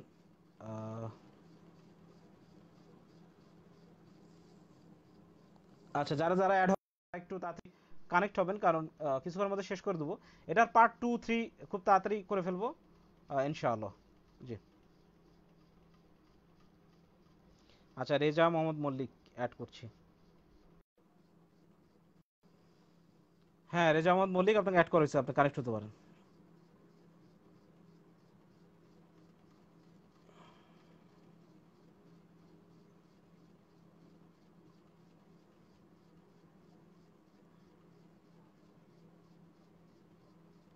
আচ্ছা, আচ্ছা, যারা যারা অ্যাড হতে চাচ্ছেন একটু অ্যাড হবেন। কিবরিয়া, হ্যাঁ কিবরিয়া অ্যাড করছি, কানেক্ট হও। হ্যাঁ, কিবরিয়াকে অ্যাড করেছি, কিবরিয়া কানেক্ট হও। আসসালামু আলাইকুম ভাই, শুনতেছেন? হ্যাঁ, ওয়ালাইকুম সালাম রাহমাতুল্লাহ। কেমন আছো কিবরিয়া? জি, এই তো আলহামদুলিল্লাহ। তো ভাই, সে যে জি মিথ্যাচার করে সেটা তো আমি বহুকাল থেকেই বলে আসতেছি। এখন ভাই জি তারা জি যদি এরপরও এটা নিয়ে মানে লাফাইতেই থাকে যে না না আমি না না না না না, আমি আজকে কিবরিয়া নিরপেক্ষ। তুমি তো আজকে তো দেখেছো তাই না, হুম হুম। একেবারে সরাসরি ধরা। তিনি বলেছেন সরাসরি 13 ধরা বছরের মানে মক্কার জীবনে উনি জানতেনই না যে উনি আরব বিশ্বের জন্য। আরে ভাই, আরব তো পরের কথা, গোটা বিশ্বের জন্য ওনাকে সতর্ককারী হিসাবে হ্যাঁ, হুম। সূরা নাবার মধ্যে এসছে নাবাইল আযীম, হ্যাঁ, যে সবচেয়ে হ্যাঁ, হ্যাঁ। বড় কি যিনি সংবাদ দিচ্ছেন। এই নাবাইল আযীম, নাবা এবং নাবাইল আযীম কোরআনের নবীর সবচেয়ে বড় কয়েকটা ডেফিনেশনের মধ্যে একটা হচ্ছে যিনি সতর্ককারী, যিনি সংবাদ জি। কি বহনকারী। তো তাকে হুম, দিয়ে হুম। সতর্ক করা হচ্ছে, তার নাজিলটা করা হচ্ছে কার উপর? রাসূল সাল্লাল্লাহু আলাইহি ওয়াসাল্লামের উপর। তিনি বলছেন হুম, যে হুম। 13 বছরের মধ্যে নাকি আল্লাহ রাসূল নিজেও জানতেন না। সূরা ফুরকানটা 25 নম্বর সূরা, মাক্কি সূরা। আর এর হ্যাঁ, প্রথম তার আয়াতই কথা বলে মতে তো দিচ্ছে যে আল্লাহ রাসূল ভাই শুনেন, তার কথা তো আল্লাহ রাসূল নিজের খোদার নামই জানে না ভাই। সে রাইট হইতাছে রাইট নবী, সে আধুনিক জগতের নবী ভাই। নিশ্চিত তো নিজেই নবী জি দাবি জি জি করতেছে নিজের এই ক্ষেত্রে ভাই। 2 দিন পরে জি দেখবেন জি সে জি নিজের এই ইমাম মাহদী দাবি করে বসছে। তার কোনো জি ঠিক জি ঠিকানা নাই। জি সে কি বলে, তার সিরার মধ্যে আছে, সে বলতেছে যে আপনারা কেউ মুসলিম অমুসলিম কেউ জানেন না, কোরআনে কোনো হুম ফলের কথা বলা নেই, কিন্তু সূরা আরাফ 7 নম্বর হুম চ্যাপ্টার হুম ভার্স নাম্বার হুম। 22 স্পষ্টভাবে লেখা আছে তারা ফল আস্বাদন করলো। সে কিভাবে আচ্ছা আচ্ছা সরাসরি মিথ্যা কথা বলতেছে জি কোরআন জি জি মুহাম্মদ সাল্লাল্লাহু আলাইহি সাল্লামকে টপকে গিয়া। তাহলে মানে কিভাবে কি আপনি বলেন জি একবার। জি জি। আরেকটা জিনিস হচ্ছে শত যে শত সে ভুল আছে তার ইয়াতে, শত শত ভুল আছে, হ্যাঁ আপনি হ্যাঁ তো আমাকে। প্রচুর প্রচুর। হ্যাঁ, হ্যাঁ। আমি তো আমি তো একটা আপনি পয়েন্টে জাস্ট ধরলাম, এই যে 1.5 ঘন্টা হয়ে গেছে, মানে কত আর ধরবো হুম, এইভাবে? হুম। আর আপনি রেফারেন্স তো আমাকে দেখাতে শুরু বারণ করলে করছিলেন রাত ভাই হয়ে যাবে শুধু। সারা রাত। হ্যাঁ, আপনি তো তাকে একটা ফিল্ড দিছিলেন যে না তুমি করো, নিরপেক্ষ জায়গা থেকে হ্যাঁ, তুমি করো। আমি সেজন্য আমরা মূলত তো চাচ্ছিলাম। আপনারা সবাই সাক্ষী আছেন, আমি কিন্তু মূলত তাকে সময় দিয়েছিলাম যে আপনি আপনার নিরপেক্ষতাকে প্রুভ করুন, ঠিক না? আপনি জি, রাইট। হ্যাঁ। বিপক্ষে পক্ষে এত দরকার নেই, আপনি আপনার ইনফরমেশন দিয়ে চলে যান। কিন্তু তিনি যে হুম। কাজটা করলেন, এবং তিনি দেখবেন আসিফের সঙ্গে জয়েন করে বলেছেন আমি তো আসলে বিপদে পড়ে গেছি। আপনারা তো শুধু তাদের লাইভ শোনেন, আপনারা মনে করছেন কেন বিপদে তিনি পড়ে গেছিলেন। ওই যে আমি লাইভে আমাকে অনেকে বলেছিল হাসান ভাই আপনি তো নিষিদ্ধের পক্ষে কথা বললেন, যে তাকে হুম, হুম। এমনিতে ট্যাগ লাগাবেন না। আপনারা বুঝেছেন আমি আমি আমি কোন লাইন আপে ছিলাম? আমি তাকে একটা ফিল্ড দিয়েছিলাম যে সে যেন কি কোনো পক্ষে না হেলে, তিনি জি। সত্য কথাটা বলে যাক। যদি হেলে যায় তাহলে আমারও ইনফরমেশন অনুযায়ী বা আমার সে কথাটার কি বরখেলাপ করলো, এবং সে নিজে নিজের সঙ্গে গাদ্দারি করলো, হ্যাঁ। ঠিক না? হুম, এবং হুম। সেটাই সে করে আপনি তো ফেলেছে। আপনি তো তার হয়ে সেদিন কথা বলছেন, তাকে তো ওইভাবে অবশ্যই ধরেনও নাই। অবশ্যই হ্যাঁ, হ্যাঁ, জি তার হয়েই ধরি না, তাকে হ্যাঁ। বলছেন, তার সাপোর্ট নেই এবং বলছেন আপনি যে সেই আপনি করে লাইভে যান। সে কিন্তু অলরেডি তাকে আমি ধরেছিলাম যে সে পরে স্বীকার করেছিল যে একটা সে হুম, মিথ্যা হুম। রচনা করেছিল, যে নবী সাল্লাল্লাহু আলাইহি ওয়াসাল্লামকে হাদিস লিখতে নিষেধ করেছিল। পরবর্তীতে আমি যখন রেফারেন্স দিলাম তখন সে বলে হ্যাঁ ভাই আসলে আমার উচিত ছিল লাইভে বলা, আমি সময় পাইনি, পরবর্তীতে বলবো, বা হুম, হুম। পরবর্তীতে বলে পরবর্তীতে সে দিয়েছি ইনশাআল্লাহ। পরবর্তী করতে করতে ভাই সে প্রচুর মিথ্যাচার করে যাচ্ছে। সে জি কিছুদিন জি আগে জি আমার একটা এবং ভিডিও দেখছে আমার চ্যানেলে, বুঝছেন, চন্দ্র জি জি জি দ্বিখণ্ডিতর জি ভিডিও দেখছে। জি সে পরে মাতব্বরের ইয়েতে গেল, লাইভে গিয়ে বলল জি চন্দ্র দ্বিখণ্ডিত এটা মানে সঠিক না, এটা আমার পিএইচডি আছে, তারা নাকি পিএইচডি ডিগ্রি দিয়ে দিবে যে কেউ, বুঝছেন, চাপাবাজের এটা জি ভাই। জি জি পরবর্তীতে আমি যেটা রিসার্চ করলাম আপনাকে আমি জানাইছি ব্যাপারটা, সরাসরি হাদিসের স্টেটমেন্ট আছে। ইভেন মহানবী সাল্লাল্লাহু আলাইহি সাল্লামের ঘনিষ্ঠ যে সাহাবারা ছিলেন তারা পর্যন্ত জি এটাকে স্টেট করছে সরাসরি। ইভেন প্রত্যেকটা সলফেজ সালিন একই বর্ণনা দিচ্ছে সূরা জি কামারের 1 এবং 2 নম্বর আয়াত, যে এটা হচ্ছে মহানবী সাল্লাল্লাহু আলাইহি সাল্লামের চন্দ্র দ্বিখণ্ডিতর ব্যাপারে বলা হচ্ছে অবশ্যই এখানে, অবশ্যই তাফসীর এসছে, জি জি। তাফসীর এসছে। সে এটাকে বলতেছে না এটা ঠিক না। হাদিস রয়েছে, কি তাফসীর কোরআনের বলবেন, ব্যাখ্যা হাদিসে রয়েছে। প্রচুর আছে, অসংখ্য আছে। আমি এই পর্যন্ত জি জি প্রায় 30টা 35টা মতো তাফসীরের ব্যাখ্যা আমি রিসার্চ করা জি শেষ জি আমার জি ভাই এটা জি নিয়ে। জি জি। তারপরও তো এটাই আমরা তারপরও আসলে সে বলবো যে কিভাবে। এই যে নিষিদ্ধ বর্তমানে, এবং সবচেয়ে বড় কথা দেখেন আমরা কিন্তু তার ফেভার করেছিলাম, কিন্তু মূলত হ্যাঁ, হ্যাঁ। তাদের সিনেমাটা শেষ ঠিক মতো জমাতে পারেনি শেষ পর্যন্ত এসে। কারণ সিনেমার ডিরেক্টর একটা ভুল করে ফেলেছিল এখানে। জি, ডিরেক্টর জি। ছিলেন আসিফ। আসিফ একদিন ভুল করে ইয়েস। বলে ফেলেছেন, দেখুন আমাদের মতো নাস্তিক, বিশেষ করে আমি, মাতব্বরা, তারপরে হচ্ছে এই যে যারা কাজ করছেন নিষিক্ত হুম, ভাই, হুম। আমাদের তিনি নিষিক্ত বলে এইভাবে ফেলেছেন। বলছে, তার আমাদের মানে কি নিষিক্ত। তিনিই তো ফতোয়া দিয়ে হ্যাঁ, হ্যাঁ। ফেলেছেন ভাই। হ্যাঁ, হ্যাঁ। এখন তারপর নিষিদ্ধের আবার দায়িত্ব হলো তার সঙ্গে এই বিষয়ে ডিবেটে তিনি ফেস করতেই পারেন যে দেখেন আসিফ ভাই, কেন মিথ্যাচার করেছেন, ঠিক কিনা? তাদের যে বা আসিফ চিপেস্ট এই রাইট। তাদের যে চিপেস্ট প্ল্যান গুলা সে আসিফ রেডি কিন্তু পোস্ট করাইছে, যে না জি জি জি মানুষ যাতে তারা ভাবে, আস্তিকরা যাতে তারা ভাবে সে নাস্তিক, এবং নাস্তিকরা তারা জি ভাবে সে আস্তিক। এখন আপনি দেখেন রাইট তাদেরই রাইট কিন্তু একটা আড্ডা চলতেছে এখানে। জি জি সেই জি অবশ্যই। যেই আসিফ নিষিক্তরে দোষারোপ করতেছে সে মুসলিম, তো তার সাথেই সে জি আড্ডা দিতেছে খুব একেবারে রমরমা ভাবে। জি জি। আচ্ছা দেখেন তিনি তাদের আরেকটা এখানে নিজেদের পিছনে আরেকটা নিজে কথা ধরা। বলে রাখি, এই ভিডিওটার সেকেন্ড এবং থার্ড পার্ট হবে, এটা সেকেন্ড জি। থার্ড পার্ট আসবে। সেটা হলো যে সেকেন্ড পার্টে আমি একে আরেকটা জিনিস উড়িয়ে দেবো, এর যে হাদিস, মানে চিন্তা করতে পারে হাদিস শাস্ত্র নিয়ে কথা বলার সাহস কিভাবে দেখায়। 1-2টা হাদিস গোটা বিশ্বে আছে, এ একটা কথা বলেছে যে যত প্রকার অলৌকিক হাদিসগুলো মূলত আনাস থেকে এসছে, রাইট? আর আনাস 10 বছরের খাদেম ছিলেন, ছোট্ট বাচ্চা ছিলেন, রাইট? জি জি জি, ওনার যখন শেষ সবচেয়ে বয়সে ঘনিষ্ঠ। 20 বছর হ্যাঁ। ছিল, উনি কি জানেন? এ যে হাদিস শাস্ত্রের ABCD পর্যন্ত পড়াশোনা করেনি, তার প্রমাণ আমি এখনই দিচ্ছি। সেটা হলো জি অবশ্যই। যে রাসূলুল্লাহ সাল্লাল্লাহু আলাইহি ওয়াসাল্লামের 150 মিরাকল, 150টি মিরাকল, সেখানে হুম, হুম। মোট 50 জনের উপরে সাহাবী এসছে। Can you believe that? 50 জনের উপরে। আবু হুরায়রা এসছে, হ্যাঁ। ইবনে আব্বাস এসছে, সামরা বিন জুনদুব এসছে, জি আব্দুল্লাহ বিন আব্বাস এসছে, আপনার হচ্ছে আব্দুল্লাহ বিন মাসউদ এসছে, এরকম একের পর এক সাহাবী এসছে। তাহলে এত বড় যে মিথ্যাচার করলো, এ তো মানে এদের ব্যাপারে আসলে বলতেও এখন আর আসলে রুচি কোলায় না। মানে কোন হুম হুম। লেভেলের নলেজ নিয়ে সে হাদিস শাস্ত্র নিয়ে মানে চ্যালেঞ্জ করতে আসে, এটা খুবই হাস্যকর। আচ্ছা, তাকে এ তাকে বেচারি মনে হ্যাঁ, হয় নতুন প্রশ্ন নাস্তিক করা হয়েছে। হলে এ আচ্ছা বেচারি তাকে মনে হয় নতুন প্রশ্ন করা নাস্তিক হয়েছে, হচ্ছে এই যে আব্দুল কামাল। একে একটু ওই যে তাকে 1 ঘন্টা 47 মিনিট 48 সেকেন্ডের ভিডিওটাকে একটু ইনবক্স করে দেন। ধ্রুব সারিয়া চৌধুরী আব্দুল কামাল নামে সম্ভবত ছোট বাচ্চা, সম্ভবত কয়েকদিন আগে মনে হয় নাস্তিক হয়েছে।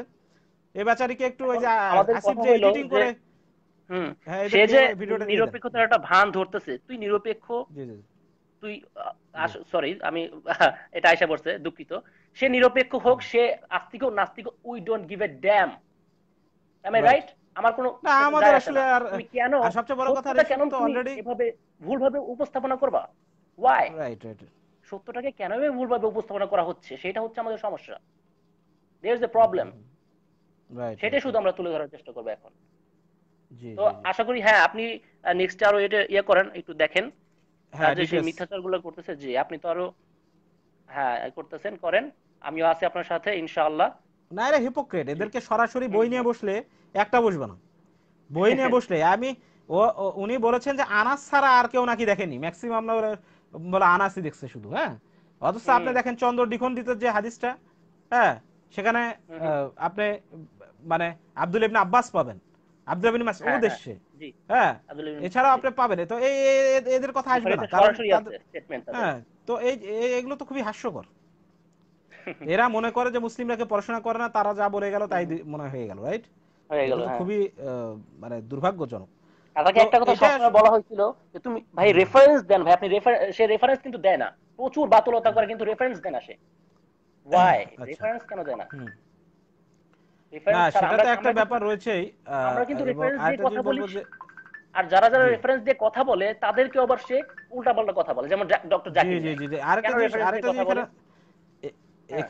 এখানে আমরা একটা জিনিস বলবো যে মূলত আমরা সবসময় একটা কথাই বলতে চাই যে তারা এই ধরনের রেফারেন্স গুলো দিয়ে আবার তারা নিজেদেরকে ভাবে যে তারা সব বিষয়গুলো জানে, হ্যাঁ। আমরা হয়তো বা এই হুম হুম। বিষয়গুলো ডিটেলস যে ইনফরমেশন গুলো, এগুলো মানে আমাদের জানা নেই, হ্যাঁ। তো এই জিনিসটা হচ্ছে জি তাদের ভুল। শুধুমাত্র আনাস থেকে জি। মিরাকলের যে হাদিসগুলো, হ্যাঁ, হ্যাঁ, আচ্ছা, সঙ্গীতা ঘোষ ও তো অ্যাড হয় না, এই জীবনে অ্যাড হয় না ভাই। অ্যাড এ হয় কি না, ও আমি জাস্ট, বুঝলাম না, আচ্ছা। ইনি খ্রিস্টান বলেছেন মিশনারি যে এটা সে একটা উল্টাপাল্টা যে বলে খালি যুদ্ধে নিজের সারাদিন। দাঁত ভেঙে ফেলে, যে বিষ খেয়ে ফেলে, সে আবার চন্দ্র দ্বিখণ্ডিত করে। যে সঙ্গীতা ঘোষ আপনার জন্য দাওয়া, দাওয়া, দ্যাট মিনস মেডিসিন, সেটা হলো রসুল সাসাম যদি সবই জেনে ফেলতেন, তাহলে আল্লাহ পাক এবং রসুল সাসার মধ্যে যে পার্থক্য সেটা আর থাকতো না। সেটা কোথায়? রাইট। রসুল সাসাম নিজেই বলেছেন তিনি কি গয়েবের মালিক নন, গয়েবের মালিক হচ্ছে হুম আল্লাহ পাক। হুম হুম। রসুল সাসামকে দাঁত ভেঙেছে কেন? আল্লাহ পাক এটাই প্রমাণ করে দিয়েছেন যে মহানবী সাল্লাল্লাহু আলাইহি ওয়াসাল্লাম তিনিও মানুষ, তাকেও পরীক্ষার মধ্যে পড়তে হয়, তাকেও কষ্ট করে ইসলামকে কি, ইসলামের জন্য ত্যাগ তিতিক্ষা করতে হয়েছে। তিনি যদি তাই করতেন, তাহলে মদিনার জীবন তার লাগতো না ভাই। মক্কাতেই তিনি শুধু যদি দোয়া করতেন, হ্যাঁ, তায়েফের মাঠেই যদি দোয়া করতেন, তায়েফের মাঠ আপনারা জানেন যে তায়েফে কি পরিমাণ রক্তাক্ত করা হয়েছিল আল্লাহ রাসূল সাল্লাল্লাহু আলাইহি ওয়াসাল্লামকে। তাকে হুম হুম। বলা হয়েছিল যে আপনি শুধু অর্ডার করেন, আমরা এই জমিনকে মানে দুই দিকের পাহাড় দিয়ে চাপিয়ে দিই। আল্লাহ রাসূল সাল্লাল্লাহু আলাইহি ওয়াসাল্লাম কি বলেছিলেন? যে না, তারা আমাকে বুঝতে পারেনি, তার জন্য দোয়া করেছিলেন। সেদিনই কিন্তু সব শেষ হয়ে যায়, এত তো যুদ্ধেরই কোনো প্রয়োজন ছিল না, রাইট? হ্যাঁ, তো এই জন্য সেটাই তো। এই জিনিসগুলো পুরো হাস্যকর। এই যে এটা প্রসেসিং আছে যে, ভাই, এটা তারা রাইট, উল্টাপাল্টা এগুলো নিয়ে বলে, বলে এই যে জি খ্রিস্টান জি জি মিশনারি টাকা পায়, এই আর কি। জি। তো এই এর উপরে বিষয়গুলো তো এতটুকু বক্তব্য প্রমাণিত। আমার। তো এই জন্য আমরা বলছি যে এগুলো না জেনে শুধুমাত্র আহ, না, এই যে সঙ্গীতা ঘোষ আসলে ক্লাস 1-এর ছাত্র এখনো, একটা জয়ীফ এবং জাল হাদিস বানিয়ে দিলেন, যাকে সৃষ্টি না করলে এই বিশ্ব সৃষ্টি হতো না। যে হাদিসটা সিলসিলা আহাদিস জয়ীফের মধ্যে এসে, হাদিসটি জাল, হাদিসটি জাল। এই হাদিসে আব্দুল্লাহ বিন সুরাইম এবং আরো একজন রাবি রয়েছে যারা মিথ্যাবাদী, এবং বলা হয়েছে যে জাল জাল করতো সে, বিশেষ করে সুফিপন্থী একজন মানুষ ছিলেন তারা। তো এগুলো তো প্রমাণিত, ইলমুল হাদিস সম্পর্কে কোনো জ্ঞান না থাকলে যা হয় আর কি। হ্যাঁ, জি জি। হ্যাঁ, তো আহ, হাসান ভাই আপনি অন্য কাউকে অ্যাড করেন, আমি আজকের মতো এতটুকুই। জি। আবার পরবর্তীতে তো আপনার সাথে ইনশাআল্লাহ আলোচনা হবে। জি কিবরিয়া ভালো থেকো ভাই। হ্যাঁ, জি ভাই। আসসালামু আলাইকুম রহমতুল্লাহ। জি, ওয়ালাইকুম আসসালাম।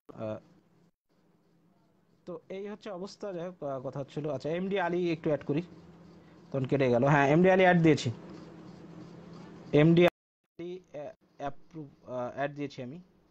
হ্যাঁ, এমডি আলু কেটে যাচ্ছে কেন? এমডি আলী, এমডি আলীকে অ্যাড করা হয়েছে, but MD Ali no answer from live video guest. না, এমডি আলী আপনাকে আবারও অ্যাড করতে বলছি, অ্যাপ্রুভ করছি কিন্তু অ্যাপ্রুভ হচ্ছে না। এমডি আলী অ্যাড হচ্ছে না। এমডি আলী অ্যাড দেন, আমাকে অ্যাড দেন, আপনাকে তো অ্যাড করা যাচ্ছে না। হ্যাঁ, এমডি আলী অ্যাড করছি। না, নো আনসার, নো আনসার আসছে, আপনি আবার আবার চেষ্টা করেন।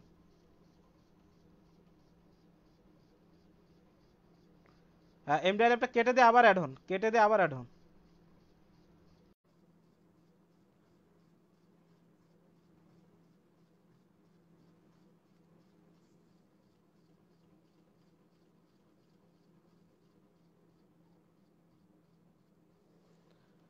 হ্যাঁ, তামিম মাহমুদ অ্যাড করা হয়েছে, কানেক্ট হন,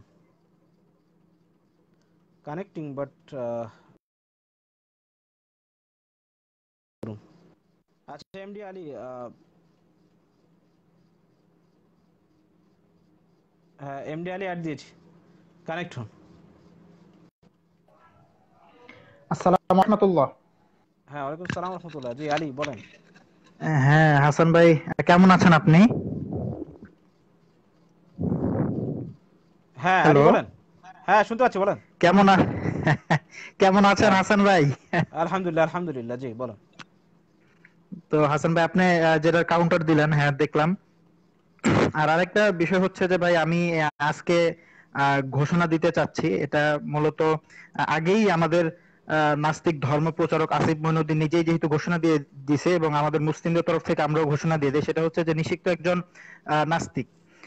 কারণ এর প্রমাণটা মূলত দেখেন, এই ভিডিও আপনি যেটা কাউন্টার দিচ্ছেন মূলত সেটা হচ্ছে যে এদের জি প্যারাডক্সিক্যাল সাজিদ নিয়ে মূলত আহ, পরোক্ষভাবে একটু অ্যাটাক করার এদের উদ্দেশ্য ছিল। হুম। তো নিষিক্ত ইনি যদি মুসলিম হবেন তো উনার প্রথমে উচিত ছিল যে এম কে হাসান ভাইয়ের সাথে লাইভে এসে প্যারাডক্সিক্যাল সাজিদ বইয়ের মানে অ্যাপ্রিসিয়েট করা, যে একটা বই লিখছে, যাক অনেক ভালো একটা বই লিখছে আলহামদুলিল্লাহ সবাই।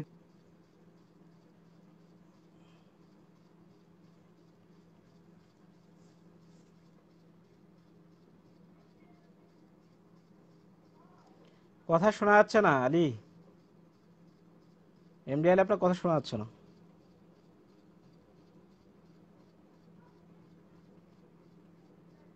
তোমরা তোমাদের প্রমাণ নিয়ে আসো যদি তোমরা সত্যবাদী হও। কিন্তু এখানে একটা সবচেয়ে মজার বিষয় হচ্ছে আমাদের যে এই যে মাইনকা চিপার গবেষক নাস্তিক, উনি এই ভিডিওটা দেখছেন আমি জানি। আপনি কি শুনতে পাচ্ছেন হাসান ভাই? হ্যালো, হ্যাঁ, শুনতে পাচ্ছি, শুনতে পাচ্ছি, বলেন। আমার কথা কি শুনতে হ্যাঁ, পাচ্ছেন? শুনতে পাচ্ছি। হ্যাঁ হ্যাঁ হ্যাঁ, শুনতে পাচ্ছি, বলেন। জি।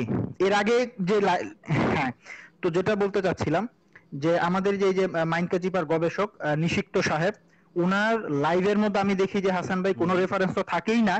উনি একটা কথা বলেছিলেন যে হুম আল্লাহ শব্দ নাকি ইসলামের সাথে কোনো সম্পর্কযুক্ত না। তো উনাকে আমি চ্যালেঞ্জ জানিয়েছিলাম যে দেখেন ভাই, আপনি একজন আন্তর্জাতিক মানের গবেষক, তো ঠিক আছে মাইনে নিলাম নাস্তিক ধর্মের গবেষক, তো হাদিস থেকে এই শব্দ দেখান রাসূল সাল্লাল্লাহু আলাইহি সাল্লাম থেকে যে আল্লাহ শব্দের সাথে ইসলামের কোনো সম্পর্ক নাই, ঠিক না? সেটা দেখাতে পারবে না। রাসূল সাল্লাল্লাহু আলাইহি সাল্লাম হোক বা সাহাবায়ে কেরাম হোক বা তাবেঈন হোক, যে আল্লাহ শব্দের সাথে ইসলামের কোনো সম্পর্ক নাই, সেটা দেখাতে পারবে না। আর দ্বিতীয় নাম্বার পয়েন্টে সে একটা জালিয়াতি করে কোরআন সংকলন নিয়ে। তো কিছুদিন আগে এক ভাই আমাকে বলছে যে আলী ভাই, আমার একটা প্রশ্ন নিয়ে খুব সংশয় কাজ করতে। আমি বললাম জি অবশ্যই বলেন, যে কোরআনে যে সূরা বিন্যস্ত করার যেই মানে ক্যাটাগরি, এটা নাকি মানে রাসূল সাল্লাল্লাহু আলাইহি সাল্লাম আদেশে করা হয় না, এটা নাকি মানে সাহাবায়ে কেরাম নিজেই মন গড়া ভাবে বসায় দিয়েছেন। তো আমি তাকে প্রশ্ন করলাম যে আপনি এই এই মানে প্রশ্নটা কার কাছ থেকে শুনছেন? পরে সে আমাকে বলল যে নিষিক্ত সাহেবের কাছ থেকে শুনছি, একটা লাইভ ছিল এই হ্যাং ট্যাং। পরে আমি হাইসা দিলাম। পরে আমি বললাম, ভাই আপনি আর কোনো মানুষ পাইলেন না এই মানুষের কাছ থেকে আপনি এই প্রশ্ন জানেন? আচ্ছা রেফারেন্স দেন যে রাসূল সাল্লাল্লাহু আলাইহি সাল্লামের থেকে এই সূরার যে বিন্যস্তকরণ এটা রাসূল সাল্লাল্লাহু আলাইহি সাল্লাম করেন না, এটা সাহাবায়ে কেরাম নিজে থেকে বলছে, একটা রেফারেন্স দেন, বা যার ভিডিও থেকে আপনি শুনছেন তার রেফারেন্স দিয়ে দেন। তো সে বলছে, ভাই না, নিষিক্ত তো কোনো রেফারেন্স দেয় নাই। পরে আমি আবার হাসলাম, তাকে বললাম তাইলে এটা নিয়ে সংশয়ের কি আছে? তো হাসান ভাই, এখন আমি একটা মানে জিনিস শেয়ার করব, যে আমার সামনে আপনি দেখতে পারতেছেন সহিহ আল বুখারী ইসলামিক ফাউন্ডেশনের, এখানে 8 নাম্বার খণ্ডের 4635 নাম্বার একটা হাদিস আমি এখানে পড়ে শোনাচ্ছি। সেটা হচ্ছে যে ইবনে আব্বাস রাদিয়াল্লাহু তাআলা আনহু থেকে বর্ণিত, তিনি বলেন নবী সাল্লাল্লাহু আলাইহি সাল্লাম কল্যাণের কাজে ছিলেন সবচেয়ে বেশি দানশীল, বিশেষভাবে রমজান মাসে। তার দানশীলতার কোনো সীমা ছিল না, কেননা রমজান মাসের শেষ পর্যন্ত প্রত্যেক রাতে জিবরাইল আলাইহিস সালাম তার সঙ্গে সাক্ষাৎ করতেন এবং তিনি তাকে কোরআন তেলাওয়াত করে শোনাতেন। শব্দটা আবারও খেয়াল করেন, এবং তিনি তাকে কোরআন তেলাওয়াত করে শোনাতেন। যখন জিবরাইল আলাইহিস সালাম তার সঙ্গে সাক্ষাৎ করতেন তখন তিনি কল্যাণের ব্যাপারে প্রবাহমান বায়ুর চেয়ে অধিক দানশীল হতেন। এখানে যে শব্দটা আসছে যে কোরআন তেলাওয়াত করে শোনাতেন, এখানে মানে অর্ধেক সূরা শোনাইতেন বা পুরাটা মানে অর্ধেক শোনাইতো আর অর্ধেক শোনাতেন এরকম নাই, কোরআন পুরো শব্দটা আছে কোরআন তেলাওয়াত করে শোনাতেন। এই হাদিস থেকে কিন্তু স্পষ্টই বোঝা যাচ্ছে যে নবী সাল্লাল্লাহু আলাইহি সাল্লাম জিবরাইল আলাইহিস সালামকে কি পুরা কোরআন তেলাওয়াত করে শোনাতেন। এখন আসেন 4000 বুখারী শরীফের 8 নম্বর খণ্ডের 4636 নম্বর হাদিসে আবু হুরায়রা রাদিয়াল্লাহু তাআলা আনহু থেকে বর্ণিত, তিনি বলেন প্রতি বছর জিবরাইল আলাইহিস সালাম নবী সাল্লাল্লাহু আলাইহি সাল্লামের সঙ্গে একবার কোরআন শরীফ দাওর করতেন, কিন্তু যে বছর তিনি ওফাত লাভ করেন সে বছর তিনি রাসূল সাল্লাল্লাহু আলাইহি সাল্লামের সঙ্গে দুবার দাওর করেন, মানে পুরাটা পড়েন। প্রতি বছর নবী সাল্লাল্লাহু আলাইহি সাল্লাম রমজানে 10 দিন ইতিকাফ করেন, কিন্তু যে বছর তার ওফাত লাভ করেন সে বছর তিনি 20 দিন ইতিকাফ করেন। এখানে যে কোরআন পুরাটা পড়ার কথা আছে, তার মানে কোরআনের কোন সূরার পর কোনটা আসবে, তারপর যে বিন্যস্তকরণ, এগুলো সবগুলা সহ কিন্তু রাসূল সাল্লাল্লাহু আলাইহি সাল্লাম ধাপে ধাপে বলতেন। এখন আসেন বুখারী শরীফের 8 নম্বর খণ্ডের 2662 নম্বর অনুচ্ছেদের 4637 নম্বর হাদিসে কি আছে? মাসরুক রাহমাহুল্লাহ থেকে বর্ণিত, তিনি বলেন আব্দুল্লাহ ইবনে আমর আব্দুল্লাহ ইবনে মাসউদের কথা উল্লেখ করে বলেছেন, আমি তাকে ওই সময় থেকে ভালোবাসি যখন নবী সাল্লাল্লাহু আলাইহি সাল্লামকে আমি বলতে শুনেছি যে তোমরা 4 ব্যক্তি থেকে কোরআন শিক্ষা করো। তোমরা 4 ব্যক্তি থেকে কোরআন শিক্ষা করো, আব্দুল্লাহ ইবনে মাসউদ রাদিয়াল্লাহু তাআলা আনহু, সালাম রাদিয়াল্লাহু তাআলা আনহু, মুয়াজ রাদিয়াল্লাহু তাআলা আনহু এবং উবাই ইবনে কাব রাদিয়াল্লাহু তাআলা আনহু, এই 4 জন সাহাবী। এখন আমাদের নিষিক্ত সাহেব যে দাবি করছেন যে কোরআনের যে বিন্যস্তকরণ যেগুলো আছে, আচ্ছা আমাকে ফেসবুকে কল দিবেন না, সাহাবায়ে নিজে মনে করে বানাই দিয়েছে। এখানে একটা প্রশ্ন আছে, আমি জানি না এরা কি বোঝেও না নাকি যে আমি লাইভ করছি। ফেসবুকে কে কল দেয় এটা কিভাবে বানাবেন মেসেজে? আচ্ছা বলেন, আপনি বলতে থাকেন। ঠিক না? তো এখানে একটা প্রশ্ন আসে। তো সুতরাং আমাদের ওই নিষিক্ত সাহেব ওরফে নাস্তিক ধর্ম প্রচারক উনি যে দাবিটা করছেন এটা সম্পূর্ণ ভুল। এখন আসি সূরা তাওবা 9 নম্বর অধ্যায়ের 5 নম্বর আয়াতে। আপনি হাসান ভাই তো জবাব দিয়ে দিয়েছেন, আমি একটু অ্যাড করি। জার্মান ভিক্ষুক এখানে দাবি করছে যেটা যুদ্ধক্ষেত্রে না, অথচ আমি একটা ভিডিও বানাইছিলাম, আচ্ছা সেখানে আমি প্রমাণ করছি যেটা অবশ্যই যুদ্ধক্ষেত্রে, এবং উইকিপিডিয়াতে যদি সূরা তাওবা দিয়ে সার্চ দেন স্পষ্ট ভাবে পাবেন যে সূরা তাওবার সমস্ত কিছু আপনার যুদ্ধক্ষেত্রের জন্য আদেশ আল্লাহ তাআলা করছে। আর যদি ধরেও নিলাম, ঠিক আছে জান ইনারা হাসান ভাই আসলে আমাদের জন্য এই নাস্তিক ধর্মের ব্যবসা কিন্তু চলতেছে না, অনেক ভাটা পড়ে গেছে, এর জন্য আমরা খুবই শিহরিত এবং আমরা মানে শোক প্রকাশ করছি এই কারণেই যে এরা মূলত আমাদেরকে ব্লক দিয়ে রাখছে, তানভীর ভাইকে ব্লক দিয়ে রাখছে, আমাকে ব্লক দিয়ে রাখছে, আপনাকে ব্লক দিছে কিনা জানি না, হয়তো বা দিয়ে দিবে এই ভিডিওর পরেই। তো ইনি দাবি করছে যে যুদ্ধক্ষেত্রে, আচ্ছা ধরে নিলাম যে সূরা তাওবার 9 নম্বর অধ্যায়ের 5 নম্বর যে তোমরা যেখানে পাও ওদেরকে মাইরা ফেলাও ইত্যাদি ইত্যাদি, আচ্ছা ধরে নিলাম, তাহলে হাসান ভাই 6 নম্বর আয়াতে আশ্রয়ের কথা কেন আসবে? ধরেন হাসান ভাই আমি যদি আপনারা মাইরাই ফেলাইতে চাই তাহলে আমি আপনার আশ্রয় কেন দিব? ঠিক না? যেমন সূরা তাওবা 9 নম্বর অধ্যায় 6 নম্বর আয়াতে আছে যে তারা যদি তোমাদের কাছে আশ্রয় চায় তাহলে তোমরা তাদেরকে আশ্রয় দাও এবং নিরাপদ স্থানে পৌঁছায় দাও। তাহলে আমি যদি আপনাকে মাইলেই ফেলামো, আমি যদি হাসান ভাই আপনাকে যদি আমি মনে করি, এক সেকেন্ড জি অবশ্যই, সেটা হলো যে আব্দুল কামাল সম্ভবত একজন, এটা নিষিদ্ধ হাসান ভাই, এটা ফেক আইডি দিয়ে দেখতেছে ভাড়াটিয়া না না, উনি মনে হয় ভাড়াটিয়া সমত, তো ভাড়া খাটে মনে হয়, পার ডেতে ভাড়া খাটে। তো পার ডেতে ভাড়া খাটা হে অনুসারী, অন্ধ অনুসারী, তোমাকেই বলছি, তোমার কমেন্টই বলে জি দিচ্ছে জি। যে তুমি এম কে হাসানকে হ্যাঁ টার্গেট করে বলছো, আবার এম কে হাসানের প্রমাণ চাও, তার মানে you are drunk already. So বলবো বাসায় যাও, গোছল টোছল করো, ফ্রেশ হও, তোমার মাথা পুরোটাই গেছে। কারণ আসিফ মহিউদ্দিনের অনুসারীরা তো মদ খাবেই, মানুষ হবেই, এটা আমরা জানবো, রাইট? নাস্তিক ধর্মে তো মদ খাওয়া ক্যারি, জায়েজ তো হাসান ভাই, নাস্তিক ধর্মে মদ হ্যাঁ খাওয়া হ্যাঁ জায়েজ হ্যাঁ, তো, সেটাই নাস্তিক সেটাই। ধর্মে কিন্তু মদ খাওয়া জায়েজ। যাই হোক, তা এটা কিন্তু কোনো তো আসলে যেটা একজন যেটা মানুষ যখন বলতেছিলাম, হ্যাঁ হাসান ড্রাঙ্ক ভাই, তো হয়ে সূরা যায়, তাওবার। একজন মানুষ জি যখন ড্রাঙ্ক হয়ে যায় তখন সে অনেক কিছুই বলতে পারে, এটা আশেপাশের মানুষের আসলে দায় করে না। তো তো একজন ড্রাঙ্ক মানুষ সে চিল্লাতে থাকুক, হ্যাঁ, আমরা ব্লক করবো না, তারে বিনোদনের জন্য ধন্যবাদ। হ্যাঁ, আচ্ছা বলেন, আলী বলেন। না, এরা আসলে নাস্তিক ধর্মের অনুসারী। সেদিন এক লাইভে দেখলাম যে আমাকে নিয়ে আসিফ সাহেবের কাছে বিচার দিচ্ছেন যে এমডি আলী নামের এই ছেলেটা। আমি তো আচ্ছা আচ্ছা। সব সময় বলি যে আমার সাথে ডিবেট করা লাগবে না, আমার ছাত্র আছে, ছাত্রদের সাথে এসে ডিবেট করো। আমি এভাবে বলি যে এরপরেও যদি এদের লজ্জা শরম না হয়, এর জন্য আসলে হাসান ভাই আমরা খুবই শিহরিত, আমরা মর্মাহত এদের জন্য। তো যেটা বলতেছিলাম, সূরা তাওবার 6 নম্বর আয়াতে, যে এখানে আল্লাহ তাআলা স্পষ্ট বলতেছেন যে তারা যদি তোমাদের কাছে আশ্রয় চায় তাহলে তাদেরকে আশ্রয় দান করো। যদি ধরেও নেই যেটা যুদ্ধক্ষেত্রে, তাহলে আশ্রয়ের কথাটা কেন আসবে? তারপরে হাসান ভাই, আপনি যদি সূরা বাকারা 2 নম্বর অধ্যায়ের 191 নম্বর আয়াত দেখেন, এখানে আল্লাহ তাআলা পুরো যুদ্ধের বাউন্ডারি দিয়ে দিছে। কি সেই বাউন্ডারি? সেটা বলছে যে তাদের সাথে লড়াই করো যারা তোমাদের সাথে লড়াই করে, তাদেরকে ঘর থেকে বের করে দাও যারা তোমাদেরকে ঘর থেকে বের করে দিছে। নাস্তিক রাইট। ধর্মের অনুসারীদের যদি বাংলা পড়তে বা বাংলা বুঝতে যদি অসুবিধা হয়, এর জন্য আমাদেরকে দোষ দিলে তো আর হবে না। এখানে পুরো যুদ্ধের বাউন্ডারি দিয়ে দিছে। সুতরাং যুদ্ধের মধ্যে তো আপনার মানে জামাই আদর করবে না। যে যেমন ধরেন জার্মানির সরকার ধরেন আসিফ সাহেবকে বানায় দেওয়া হয়েছে, যদিও আমরা জানি তার জ্ঞানের লেভেলটা তার প্যানিসের মতোই। কারণ আপনার একটা ভিডিও জানেন, নাস্তিকবাদের অপারেশনের সবচেয়ে বেশি হ্যাঁ ভিউ হ্যাঁ। যে ভিডিওটা হয়েছে, আমাদের বেলায়েত মামা ওনাকে প্রশ্ন করেছিলেন যে আসিফ সাহেব, আপনার ফেসবুকের মধ্যে আপনি ব্লগার, কবি, সাহিত্যিক, বিজ্ঞানী, বলিউডে অভিনয় করেন, টলিউডে অভিনয় করেন, আপনি বড়লোক মানুষ, হ্যাং ট্যান ব্যাং চ্যাং, তো আপনার শিক্ষাগত যোগ্যতার তো কিছু আমি পাইলাম না এখানে। আব্দুল তো আসিফ আব্দুল সাহেব কি কামাল, জবাবটা আব্দুল দিছে? কামালকে বলছি যে ভাই হলো না ভাই, জমলো না তো, মান কি কাঙ্গাল, এটা হয়, এটা চলবে না ভাই, বাজার চলবে না, ফ্লপ। আবার নেক্সট ট্রাই, না, ট্রাই এমকে ওকে দিয়ে ওকে বানান, চিল্লাইতে দেন, নেক্সট ট্রাই ওকে চিল্লাইতে দেন, প্লিজ। হ্যাঁ ওকে বলেন চিল্লাইতে বলেন। দেন, ওকে বানাইতে দেন হাসান ভাই, ও করুক। না, মজা পেলাম তারপরে আমি, যেটা বলতেছিলাম এরা থাকলেই যে তো বিনোদন হয়। পরে আসিফ সাহেব যেটা জবাব দেয় যে বেলায়েত ভাই, আপনি যদি আমার নুনুর সাইজের কথা জিজ্ঞাসা করেন তাহলে তো আমি এর জবাব দিতে পারলাম না। তো পরে বেলায়েত মামা আশ্চর্য হয়ে গেলেন যে আরে আমি তো আপনার এইগুলো কথাই আনি নাই, আপনাকে আমি জিজ্ঞাসা করছি আপনি কি পাস, আমি শুনেছি যে আপনার ড্রপ আউট, আপনি মেট্রিক পাস করছেন কিনা সন্দেহ, আচ্ছা। ঠিক না? তো এই হচ্ছে ইনাদের জ্ঞানের অবস্থা। তো ইনারা, ও যেটা আমি বলতেছিলাম একটু আগে, যে ধরে নিলাম যে আসিফ সাহেব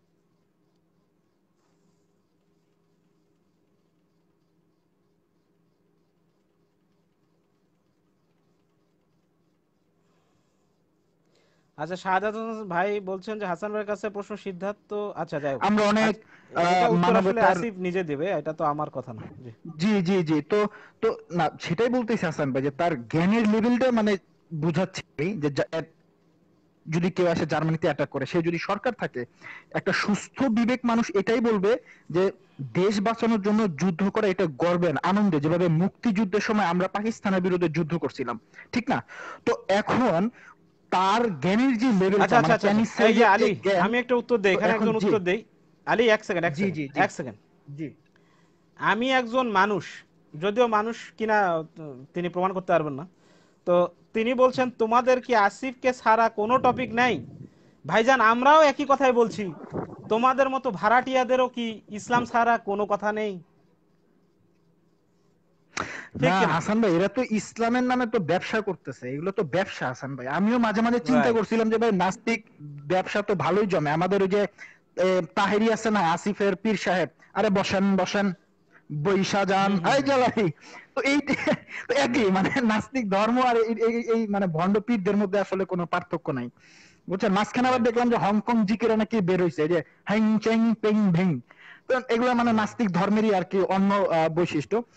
তো যেটা বলতেছিলাম হাসান ভাই, এরপর আমি মূলত আমার সংক্ষিপ্ত আলোচনা শেষ করে দেব, সেটা হচ্ছে যে আসিফের আসিফকে এটা বলবে যে চীনের সরকার আমাদের এখানে এসে অ্যাটাক করতেছে, আমরা তাকে জামাই আদর করবো, আমরা মানবাধিকার, তারা আমাদেরকে ঘুষি মারুক, কিল মারুক, বন্দুক দিয়ে গুতা মারুক, আমরা তাদেরকে কিছু বলবো না।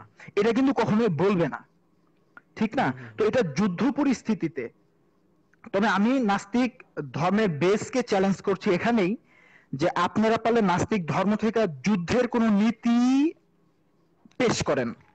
আপনারা যদি পারেন, আল্লাহ তাআলা বলছেন যে মুশরিকরা তোমাদের কাছে সাহায্য চাইলে তাদেরকে সাহায্য করো এবং তাদেরকে বাড়ি পর্যন্ত নিরাপদে, তার গায়ে যেন একটা আঁচড়ও না লাগে, তার বাসায় পৌঁছায় দিয়ে আসো। নাস্তিক ধর্ম থেকে এরকম একটা শব্দে কোনো আইন যদি কোনো নাস্তিক ধর্মের অনুসারী থাকেন এখানে নিষিদ্ধ আছে। আর হয়তোবা আসিফও যদি থাকে, থাকতেও পারে, এদের ফেকারির তো কোনো খবর নাই। আমাকে এক নাস্তিক ভাই, আমার ছাত্র আর কি, হাসান, মানে এক নাস্তিক অনেক প্রশ্ন করে আর কি ইনবক্সে, বলতে গেলে আমার ছাত্রই। তো একে একবার প্রশ্ন করছিলাম যে আসলে নাস্তিকদের কি মানে মানে দৌরাত্ম, যে তা আপনারা নাকি সংখ্যা অনেক বেশি। পরে বলছে, আরে আলী ভাই, এক একজনের 50টা করে আইডি। আমি পরে হাসান ভাই হাসিয়ে দিয়ে বলছি যে ভাই তাইলে তোরা আসলেও বেশি আছিস, আমরা খুব কম, তোরাই বেশি। কারণ একটা মানুষ এতগুলো আইডি কেমনে হ্যান্ডেল করে? এতগুলো এতগুলো আইডি তো হ্যান্ডেল করা সম্ভব না হাসান ভাই, ঠিক না? এটা মানে টোটালি ভোগাস। তো আমি আমাদের মুসলিম ভাইদেরকে বলবো যে ভাই কেউই ওই আসিফের লাইভে যাবেন না।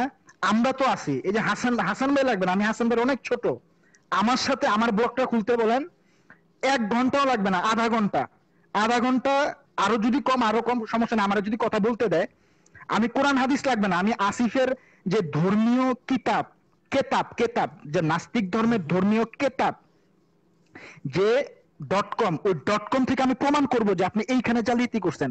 এইখানে যে লাল চিহ্নটা দিছেন, এটা মূলত লাল চিহ্ন না, আপনার ব্রেনের মধ্যে গ্যাঞ্জাম আছে মিয়া, আপনি কি বুঝাইতেছেন? প্রচুর ফেল আছে। আচ্ছা, যাই হোক, হেতাবাস আলী করলাম, একটু শর্ট করে ওইটা ফেলেন। আসিফের মানে ভিজে খাওয়া উচিত, সকালে একবার বিকালে একবার। ওই যে লজিক্যাল ফেলাসি আছে না হাসান ভাই, আপনারা জানেন, আপনি পড়ছেন, যে হেতাবাস, ওটা আসিফেরই ওটা ভিজে খাওয়া উচিত। তো আমি মুসলিম ভাইদেরকে বলবো যে ভাই আপনারা কেউই ওদের লাইভে অ্যাড হবে না, বরঞ্চ আমাদের সাথে ওদেরকে কথা বলতে বলেন। দেখেন ওদের কি অবস্থা, ওরা জানে যে তানভীর ভাইয়ের সাথে কথা বলে এদের ব্যবসার সমস্যা হবে, এরা জানে যে আলীকে লাইভে অ্যাড করলে এদের ব্যবসার সমস্যা হবে, এরা জানে যে এম কে হাসানকে লাইভে অ্যাড করলে একটা ঘাবলা হয়ে যাবে, কারণ এরা পড়াশোনা করে, হ্যাঁ ওরা পড়াশোনা করে। আর নাস্তিকরা তাদেরকে ভয় পায় যারা পড়াশোনা করে, যারা যুক্তি দিতে পারে, যারা বিজ্ঞান দিতে পারে। আল্লাহ তাআলা আমাদের সবাইকে যা বললাম, যা শুনলাম, এরপর আমল করা তৌফিক দান করুক। জি হাসান ভাই, এই এতটুকুই ছিল আর কি, যে অন্য কেউ যদি অ্যাড হতে চান তাহলে অ্যাড করেন হাসান ভাই। জাযাকাল্লাহু খায়ের। জি হাসান ভাই, ইনশাআল্লাহ আসসালামু আলাইকুম ভালো থাকবেন, রাহমাতুল্লাহ। এটাই। ওয়ালাইকুম দোয়া আসসালাম করবেন ওয়া হাসান ভাই, দোয়া রাহমাতুল্লাহ। করবেন। জি, ফি ইনশাআল্লাহ আমানিল্লাহ। ইনশাআল্লাহ অবশ্যই সবাই ভালো থাকবেন, এটাই চাওয়া। জি আসলে জি আজকে রাত হয়ে গেল অনেক। এর মধ্যে দেখি আর কাউকে অ্যাড করতে পারি কিনা। পুষ্প অনেকক্ষণ ধরে মানে অ্যাড, দেখি পুষ্পের সঙ্গে অনেকদিন কথা হয় না। হ্যাঁ পুষ্প ভাই, আপনাকে আমি অ্যাড করেছি, আপনি অনেকক্ষণ ধরে অ্যাড দিয়েছেন। আসলে সময়ের স্বল্পতা আপনি জানেন। জি, সালামু আসসালামু আলাইকুম। আলাইকুম। ওয়ালাইকুম আসসালাম ওয়া রাহমাতুল্লাহ। কি অবস্থা ভাই? কেমন আছেন ভাই? এই তো এই তো ভাইয়া। আলহামদুলিল্লাহ। হ্যাঁ অনেকদিন ধরে কথা হয় না, কি অবস্থা বলেন? হ্যাঁ, আমি অনেকদিন ধরে নাই ফেসবুকে, এতটা নাই, আসি না, আসা হয় না। জি জি জি। তো আজকে আসলে যে নিষিক্ত এবং আসিফের যে মিথ্যাচার, তার একটা জিনিস ধরিয়ে দিলাম। সে বলেছে যে মক্কায় থাকা অবস্থায় রাসূল সাল্লাল্লাহু আলাইহি ওয়াসাল্লাম নাকি জানতোই না যে সে নবী। গোটা আরবের জন্য, গোটা আরব তো পরেই, গোটা বিশ্বের জন্য যে তিনি নবী ছিলেন এবং সতর্ককারী হিসাবে প্রেরণ হয়েছিলেন, সেটা দেখুন সূরা আল ফুরকানের 1 নম্বর আয়াতে সেটা স্পষ্ট করা আছে। অথচ সে এটা জানেই না। তো তো উনি বিষয়গুলো যে এই যে নবী, উনি সবাইকে, যদি না জেনে থাকে তো সূরাগুলো কার উপরে নাযিল হয়েছিল মক্কায় থাকা অবস্থায়? না না আমরা সেগুলোকে ধরলাম না, তার যুক্তি দিয়েই তাকে আমি বুঝিয়ে দিলাম যে সে যে এই বিষয়গুলো পড়াশোনা নেই বা এই বিষয়গুলো জানা নেই। হ্যাঁ, তার সবচেয়ে বড় প্রমাণ এটা। হ্যাঁ, আবার যে আরেকটা যার জিনিস নিজেরই দেখলাম কি রিসার্চ নেই, জানেন? সে আবার আরেকজনকে আমি শেখাতে এখানে আসলে তো সমস্যা। তার আরেকটা জিনিস দেখলাম কি জানেন? আমি আপনাকে জি, বলছি, এবার একটু আপনি একটু ইয়ে করেন, আমাকে একটু সময় দেন। হ্যাঁ সে শিওর বলুন। বলছে যে আমি একটু সংক্ষেপে বলি, ভিডিওটা আমি অলরেডি এখানে এডিট করে আমি আপলোড দিয়েছি, কেউ জি কেউ জি জি জি। কেউ পারলে পুরো ওর লাইভে গিয়ে দেখতে পারেন। সে আচ্ছা আচ্ছা। বলছে যে মানে কোনো রেফারেন্স নাই, আমি ঠিক হুম, তার মতো করে বলছি। আচ্ছা আমি আচ্ছা। এই মুহূর্তে প্রমাণ করে দেব, একমাত্র ইসলামে 1,24,000 মেসেঞ্জার ধারণা নবী মুহাম্মদ এবং কোরআন থেকে আসেনি, এই মুহূর্তে প্রমাণ হুম, করে দেব। প্রমাণ হয়ে গেল। কিভাবে প্রমাণ দিল? সে বলে দিছে, প্রমাণ হয়ে গেছে, কোনো রেফারেন্স নাই। তারপরে আমি ওই জাকির নায়ক যেখান থেকে রেফারেন্স গুলো দিছে ওটা নিয়ে আমি ফ্লাশ দুটো ভিডিও এক হ্যাঁ, এক করে মিশকাতুল একটা মাসাবির ভিডিও মধ্যে বানাইছি। হাদিস এসছে, জি। হ্যাঁ, তাহলে বিষয়টা হয়ে গেল কি জানেন, মিলর্ড আমি প্রমাণ করে দিচ্ছি এই লোকটি খুনি, এই লোকটি খুনি, মিলর্ড এই লোকটি খুনি, এই লোকটি খুন করেছে। প্রমাণ কি? এই যে আমি বলেছি প্রমাণ, প্রমাণ হয়ে গেছে। রাইট। এই গাধাগুলো কোত্থেকে যে আসে বুঝছেন, মানে একটা কথা মানে কিভাবে প্রেজেন্ট করতে হয়, তারপরে সে বলে সে নিরপেক্ষ। তারপর আচ্ছা ইসলামিক আমরা তো ইসলামের ব্যাপারে এক্সপার্ট না এবং কি আমরা অনেকদিন ধর্মের বাইরে ছিলাম, নতুন রাইট, মানুষ। আমরা জানি, জি। ইসলামে কি এমন কোনো ভিউ পয়েন্ট আছে যে একমাত্র খাদিজা না থাকলে ইসলাম আজকের ইসলাম দেখতে হতো না? একমাত্র খাদি এরকম কোন, সে বলতেছে ভিউ মানে ইসলামিক ভিউ পয়েন্ট থেকে সে সিরাগুলো বলতেছে। আমি আশা করি কোন যেহেতু আমি ইসলামিক ভিউ পয়েন্ট থেকে আজকে লাইভটি শুরু করতেছি, সুতরাং কোনো মুমিন মানে মনে আঘাত নেবে না, এরকম করে সে ইন্ট্রোটা শুরু করে। তো ইন্ট্রো দেওয়ার পর মাঝে মাঝে বলে দিচ্ছে কি একমাত্র খাদিজা, আবার কান খুলে শুনে রাখুন, একমাত্র খাদিজা না থাকলে আজকের ইসলাম দেখতে হতো না। ইসলামিক ভিউ পয়েন্ট থেকে সে লাইভ করতেছে। এটা এ পর্যন্ত কোন কোরআন হাদিস নবুয়ত কোথায় গেল, নবুয়ত কোথায় গেল, নবী কোথায় গেল, আল্লাহ কোথায় গেল, গড কোথায় গেল? এটা এটা এটা এই পর্যন্ত ইসলামিক, এটা কি ইসলামিক ভিউ পয়েন্ট ভাই এই কথাটা? সেটাই, সে এটা খুব আমি বুঝলাম না। এগুলো হচ্ছে সাইকোলজিক্যাল ট্রিক। ট্রিক, রাইট, এই কাজটা করে থাকে।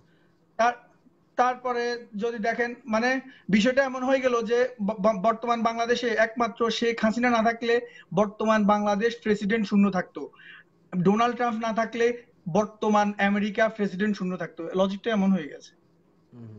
আল্লাহ যদি উনার মেসেজ মানুষের কাছে পাঠান, মোহাম্মদ সাল্লাল্লাহু আলাইহি সাল্লাম কেন যে কাউকে দিয়ে করতে পারতেন, তবে উনি সিলেক্ট করছেন উনাকে, এই তো, তাই না? এগুলো নাকি যৌক্তিক এবং কি এগুলো নাকি মধ্যস্থতা। এটা কোন ধরনের, আমি একটা ভিডিও তার মানে রিপ্লাই দেবো, সে কেমন মধ্যস্থতা, আসলে মধ্যস্থতা থেকে বিচার করতে গেলে কেমন কথা বলতে হয়। তারপরে সে মধ্যস্থতা যদি নাও থাকে সেটা তার ব্যাপার, তবে সে মানে এগুলো সাইকোলজিক্যাল ট্রিক, মানে এগুলো আপনাদের উপরে বা মুসলিমদের উপরে প্রয়োগ করার চেষ্টা করে। এটা আমার মনে হয়, আমার কাছে এগুলো ক্লিয়ার। আর এরকম আমি এখন দেখে আসলে আসছি। পুষ্প ভাই, আমি আপনাকে বলি, এখন না মুসলিমরা আর বোকা নাই, সবাই বুঝে ফেলেছে যে আবার আসলে আরেকটা জিনিস রিসিপ্টের আর দেখলাম ব্যবসা কি, এসব চলবে না, এসব বিজনেস দিয়ে খুবই আরেকটা একটা জিনিস দিন দেখলাম কি চালানো যায় না আর কি।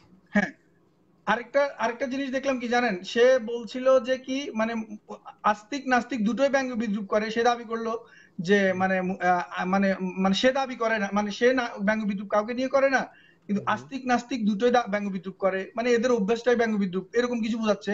কিন্তু সে অথচ আমাকে নিয়েও ব্যঙ্গ বিদ্রুপ করেছে। ওই ভিডিওটাই ওই ভিডিওটা আমার কাছে আছে, ঠিক আছে, ওই ওই ওই ওটার স্ক্রিনশট গুলো আমার কাছে আছে। ওটা আমি স্ক্রিন রেকর্ডিং যেটাতে ভিডিও রেকর্ড হয় ওটাতে রেকর্ড করে আমি রাখছি। এই জিনিসটা দেখলাম। তারপরে চশমার উপরে একটা ভিডিও বানাইছে, মানে চোখের উপরে। সে এখানে বলছে যে কোন সায়েন্টিস্টের কোন রেফারেন্স আছে কিনা, দিল না। সে বলতেছে যে আমরা মানে আমাদের চোখগুলো এভলিউশনের কারণে এত পারফেক্টলি সৃষ্টি হয়নি, পারফেক্ট ভাবে সৃষ্টি হয়নি, এই জন্য আমরা ফটোগুলো নড়ে চড়ে দেখি। আসলে মূল কথা, আমরা যত স্থির হই ততই ফটোগুলো স্থির হয়, কিন্তু আমাদের হার্ট আমাদেরকে সারাক্ষণ নাড়াচ্ছে, হার্টটা, ঠিক আছে। একটা মানে ইঞ্জিন চালিত গাড়ি বা ইঞ্জিন চালিত কোনো মেশিনের উপর আপনি একটা ক্যামেরা যদি ফিট করেন, সে কখনোই একটা ভিডিও ঠিকভাবে নিতে পারবে না, কাঁপবে। তেমনি ওই ফটোগুলোর সমস্যা কিছু এটা। আমি এখন চোখের ডাক্তারের সাথে কথা বলছি, উনি বলছে যে এটা তো আমরা মানে উনি ডাক্তার হয়ে গেছেন চোখের উপরে, উনি বললেন যে এগুলো তো আমাদের কখনো পড়তে হয়নি। আমি জানিও না এই বিষয়। তো মানে নিজ থেকে বানায় বানায় বলে, আমি দেখলাম যেটা। তো এটার উপরে আমি ভিডিও বানাবো যে আসলে আমরা ওই ফটোগুলো কেন আমাদের নড়ে।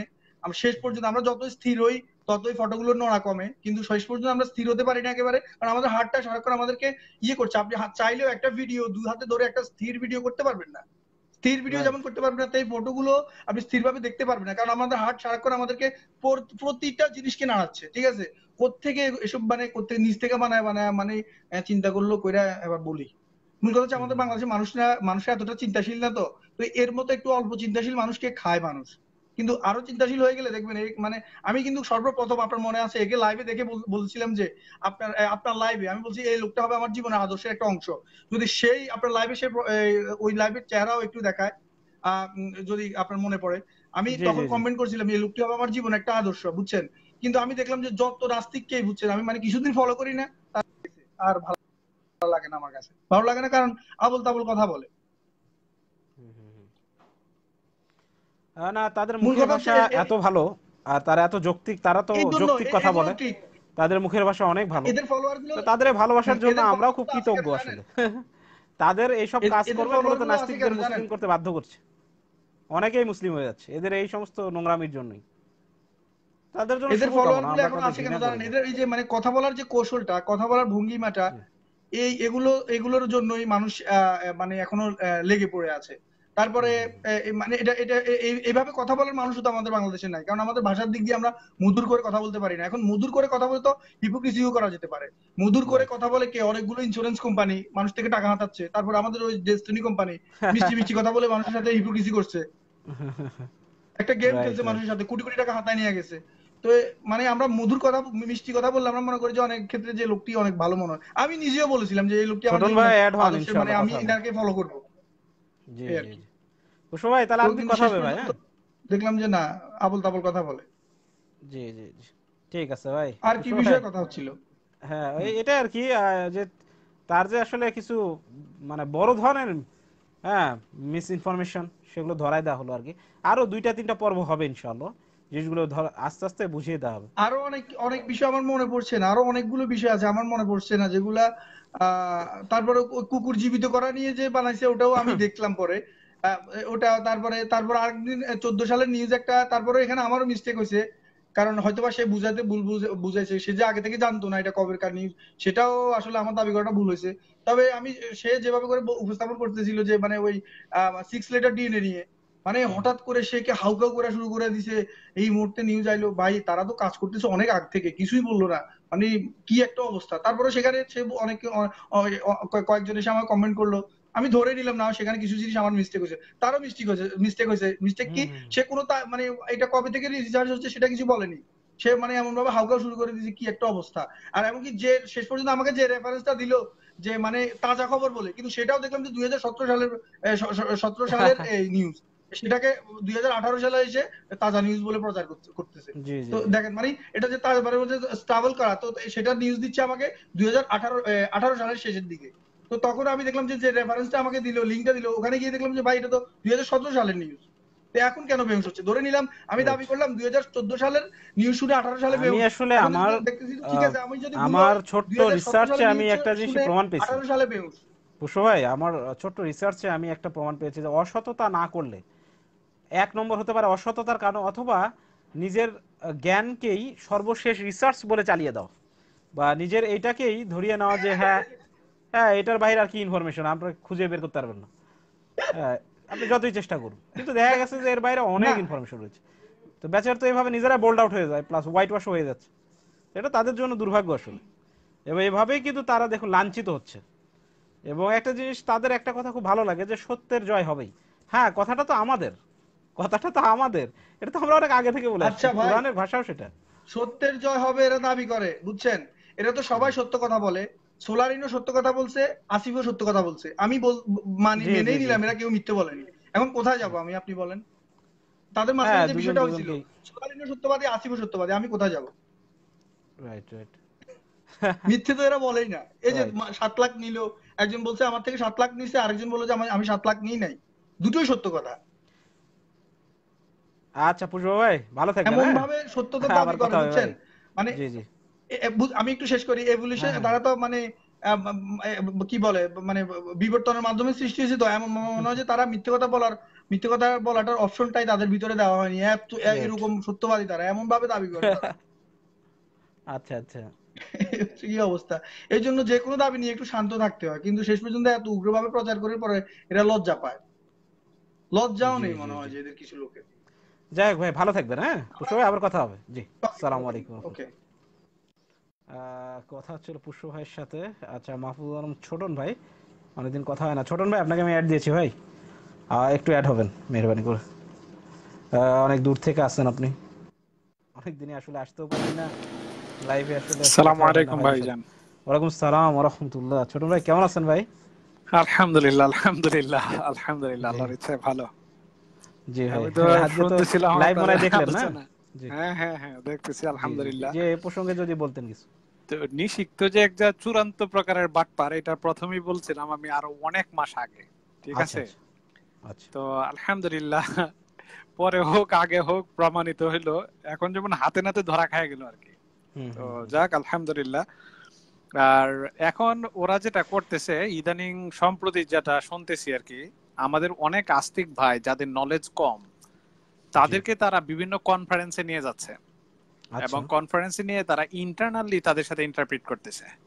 আচ্ছা তো এটা যেটা হয়তোবা তাদের একটা ইন্টেনশন থাকতে পারে এরকম যে ওখানে নিয়ে তাদেরকে যদি 100টা ইনফরমেশন মিসগাইডেড করা হয়, ওরা হয়তোবা সব ধরতে পারবে না, ওদের ভিতরে কিছুটা কনফিউশন চলে আসতে পারে, এটাই তাদের উদ্দেশ্য। কারণ এখানে তারা আহামরি কিছু করতে পারতেছে না। তবে যারা মোটামুটি জানে ওরা যেমন ওই গ্রুপগুলি থেকে গিয়ে আবার বের হয়ে চলে আসতেছে, কিন্তু অসংখ্য ভাইরা আমাদের গ্রুপগুলিতে যাচ্ছে কিন্তু বের হয়ে আসতেছে না, ওখানে মজা পাইতেছে, থাকতেছে, স্টে করতেছে।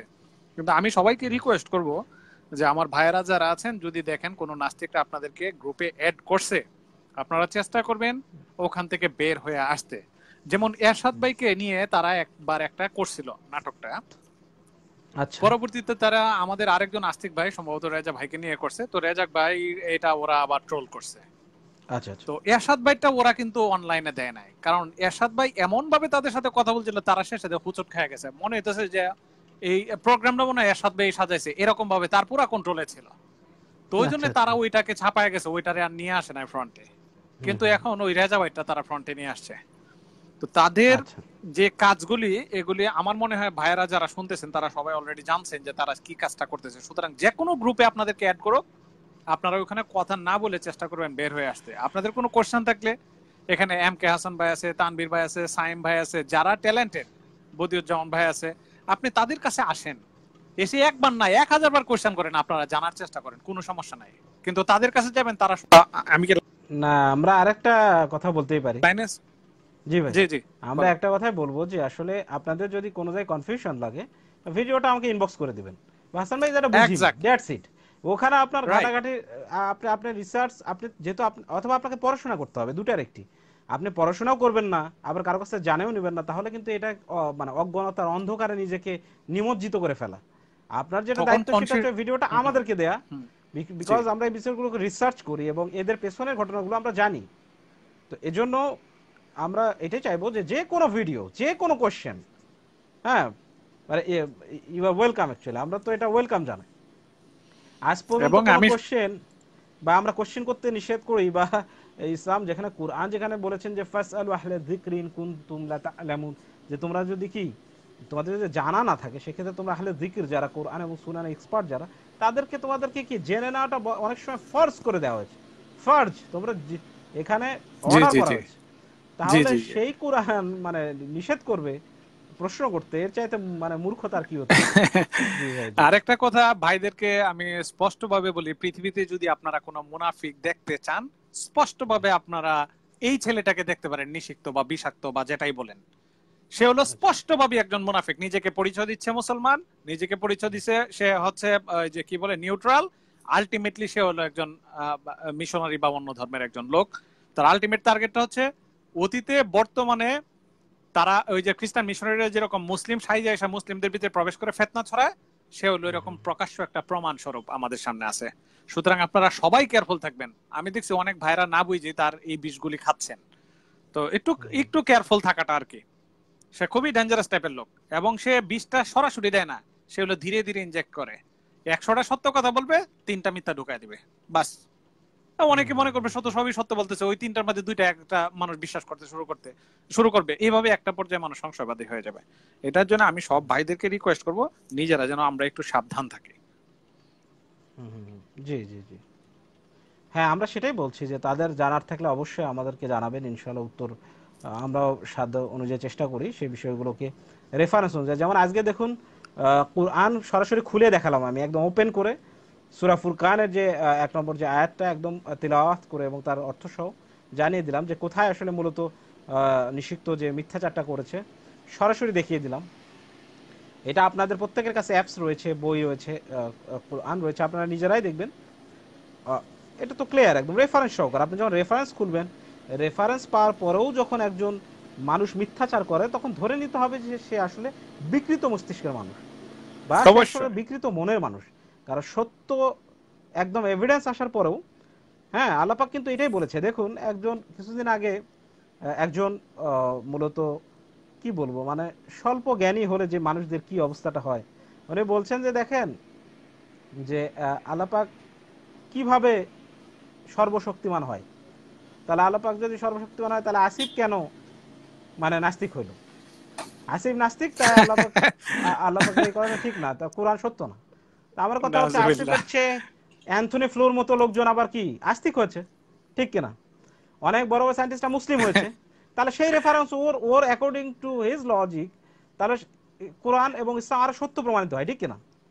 সেকেন্ডলি আরেকটা জিনিস আমি হচ্ছে আল্লাহ পাকের কুদরত এবং আল্লাহ পাকের যে প্রসেস হিদায়াতের দুটো হ্যাঁ ডিফারেন্ট।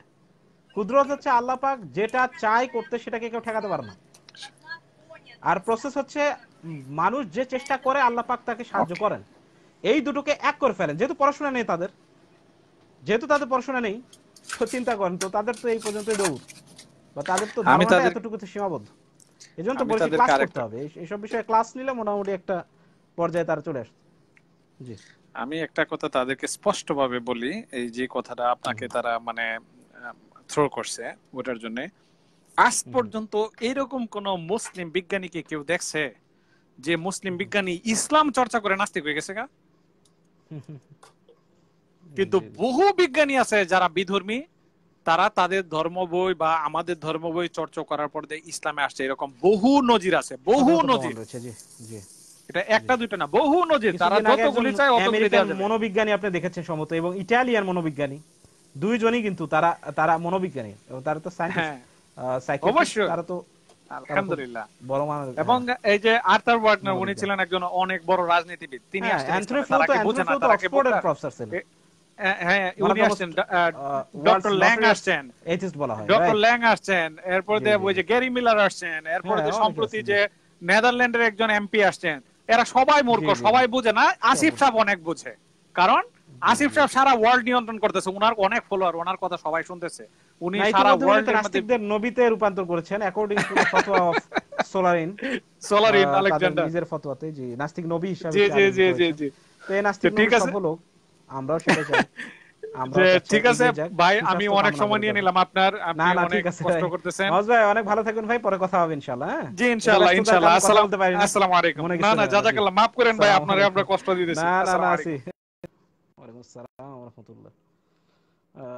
তো এইজন্য কথা বলছিলাম মাহফুজ রহমান ছোটন ভাই কাছের আমার। আচ্ছা বেলায়েত বিন বদিউজ্জামান ভাই, বেলায়েত ভাই আপনার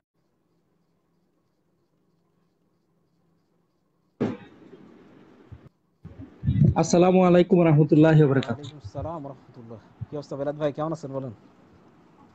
জি হাসান ভাই, আলহামদুলিল্লাহ ভালো আছি। তো মানে আপনার দেখতেছিলাম হঠাৎ ওই যে নিষিদ্ধের যে বিষয়টা আর কি, আমার কথা কি আসলে শোনা যাচ্ছে? হ্যাঁ শোনা যাচ্ছে, ক্লিয়ার শোনা যাচ্ছে ভাই, বলেন। জি জি। নিষিদ্ধের ব্যাপারটা হলো কি যে আসলে এখন আসিফ মহিউদ্দিন ছাড়া যারাই নিষিদ্ধ হোক বা যারাই হোক, তারা একটা জিনিস চেষ্টা করে যে যেভাবেই হোক আসিফ মহিউদ্দিনের অ্যাটেনশনটা আসলে অর্জন করা। কারণ সবাই যারা এই ইসলাম বিদ্বেষী লাইনে আছে, তারা সবাই একটা জিনিস ভালো করে জানে যে আসিফ মহিউদ্দিন একজন পেইড এজেন্ট, এবং উনি ওই টাকার ভাগ মানুষকে দেয়। এবং এটা তো আসিফ মহিউদ্দিনের অস্বীকার করার না, কোনো হ্যাঁ ওয়ে সোলার নেই। আলেকজান্ডার সব প্রমাণ দিয়ে দিয়েছেন, জি স্পষ্ট প্রমাণ, হ্যাঁ আর প্রমাণ কিছুই দিয়েছে। বলার নেই। এবং তারা এবং আসিফ মহিউদ্দিন নিজে এক সময় সোলারিন আলেকজান্ডার, বিবেক বিশ্বাস এদেরকে প্রমোট করতো। অবশ্যই। হ্যাঁ, তো সে যদি এখন বলে যে আমি তখন জানতাম না, তো আপনি যখন জানেন না, আপনি তাহলে কিভাবে একজনকে প্রমোট করেন? তাহলে তো you are not a responsible man. হ্যাঁ, সো আমরা এই ধরনের মানুষকে কেন বিশ্বাস করব? মানে এখন সে যেই আনসারই, এরপর একটা মিথ্যাচার দেখেন, আমাদের ছবিগুলোকে সে আনসারুল্লাহ বাংলা টিম বানাই দিল, তাই না? বানাই দেওয়ার পরে সে নিজে লাইক দিল, তার যে যে ওয়াইফ রয়েছেন, আমি আসলে ভদ্রভাবেই বলছি, তার যে ওয়াইফ রয়েছেন সেও নিজেও লাইক দিয়েছেন।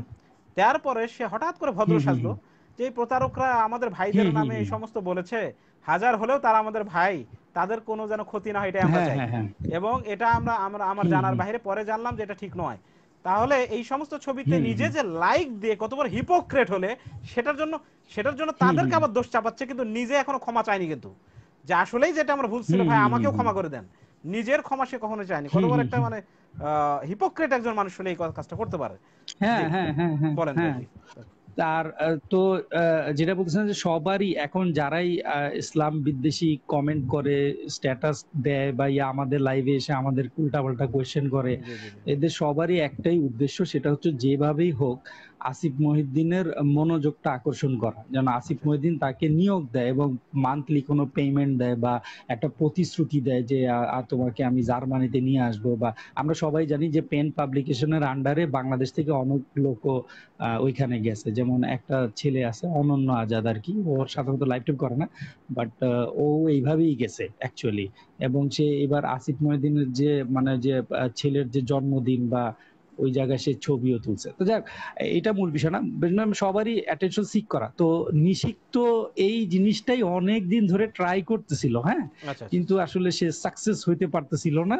তো যখন এই যে এখন এই যে সোলারিন বা এই কেসে যখন হয়ে গেল, কারণ আসিফ মহিউদ্দিনের তো সব ধরনের হাত মানে বন্ধ হয়ে গেল। এখন তো তার একটা এজেন্ট দরকার, বাংলাদেশে একটা এজেন্ট দরকার। তো তখন সে আমি যেটা খেয়াল করছি যে একদিন নিষিক্তের লাইভে সে অংশগ্রহণ করছে, এবং এরপরে নিষিক্ত তার লাইভে আবার এই যে 2-1 দিন আগে যে অংশগ্রহণ করছে। এদের আসলে একটাই উদ্দেশ্য, যে টাকা পয়সা। এখন এটা আসলে যদি কোন লোক মানে না বুঝে, তাহলে আসলে তার মস্তিষ্কের সমস্যা। আমার কাছে মনে হয় এটা পিওর। আপনার আস্তিকও হওয়ার দরকার নাই, নাস্তিকও হওয়ার দরকার নাই, বাট একটা লোকের ধান্দাবাজি, যেমন আমাদের যেমন কিছু পলিটিশিয়ানের ধান্দাবাজি আমরা আলোচনা করি না, আমরা তো আমাদের সাধারণ বিবেক দিয়ে বুঝি যে তারা আসলে ধান্দা করতেছে বা মানুষকে ভুল বুঝাইতেছে লাইভে। তো হ্যাঁ, তো এগুলা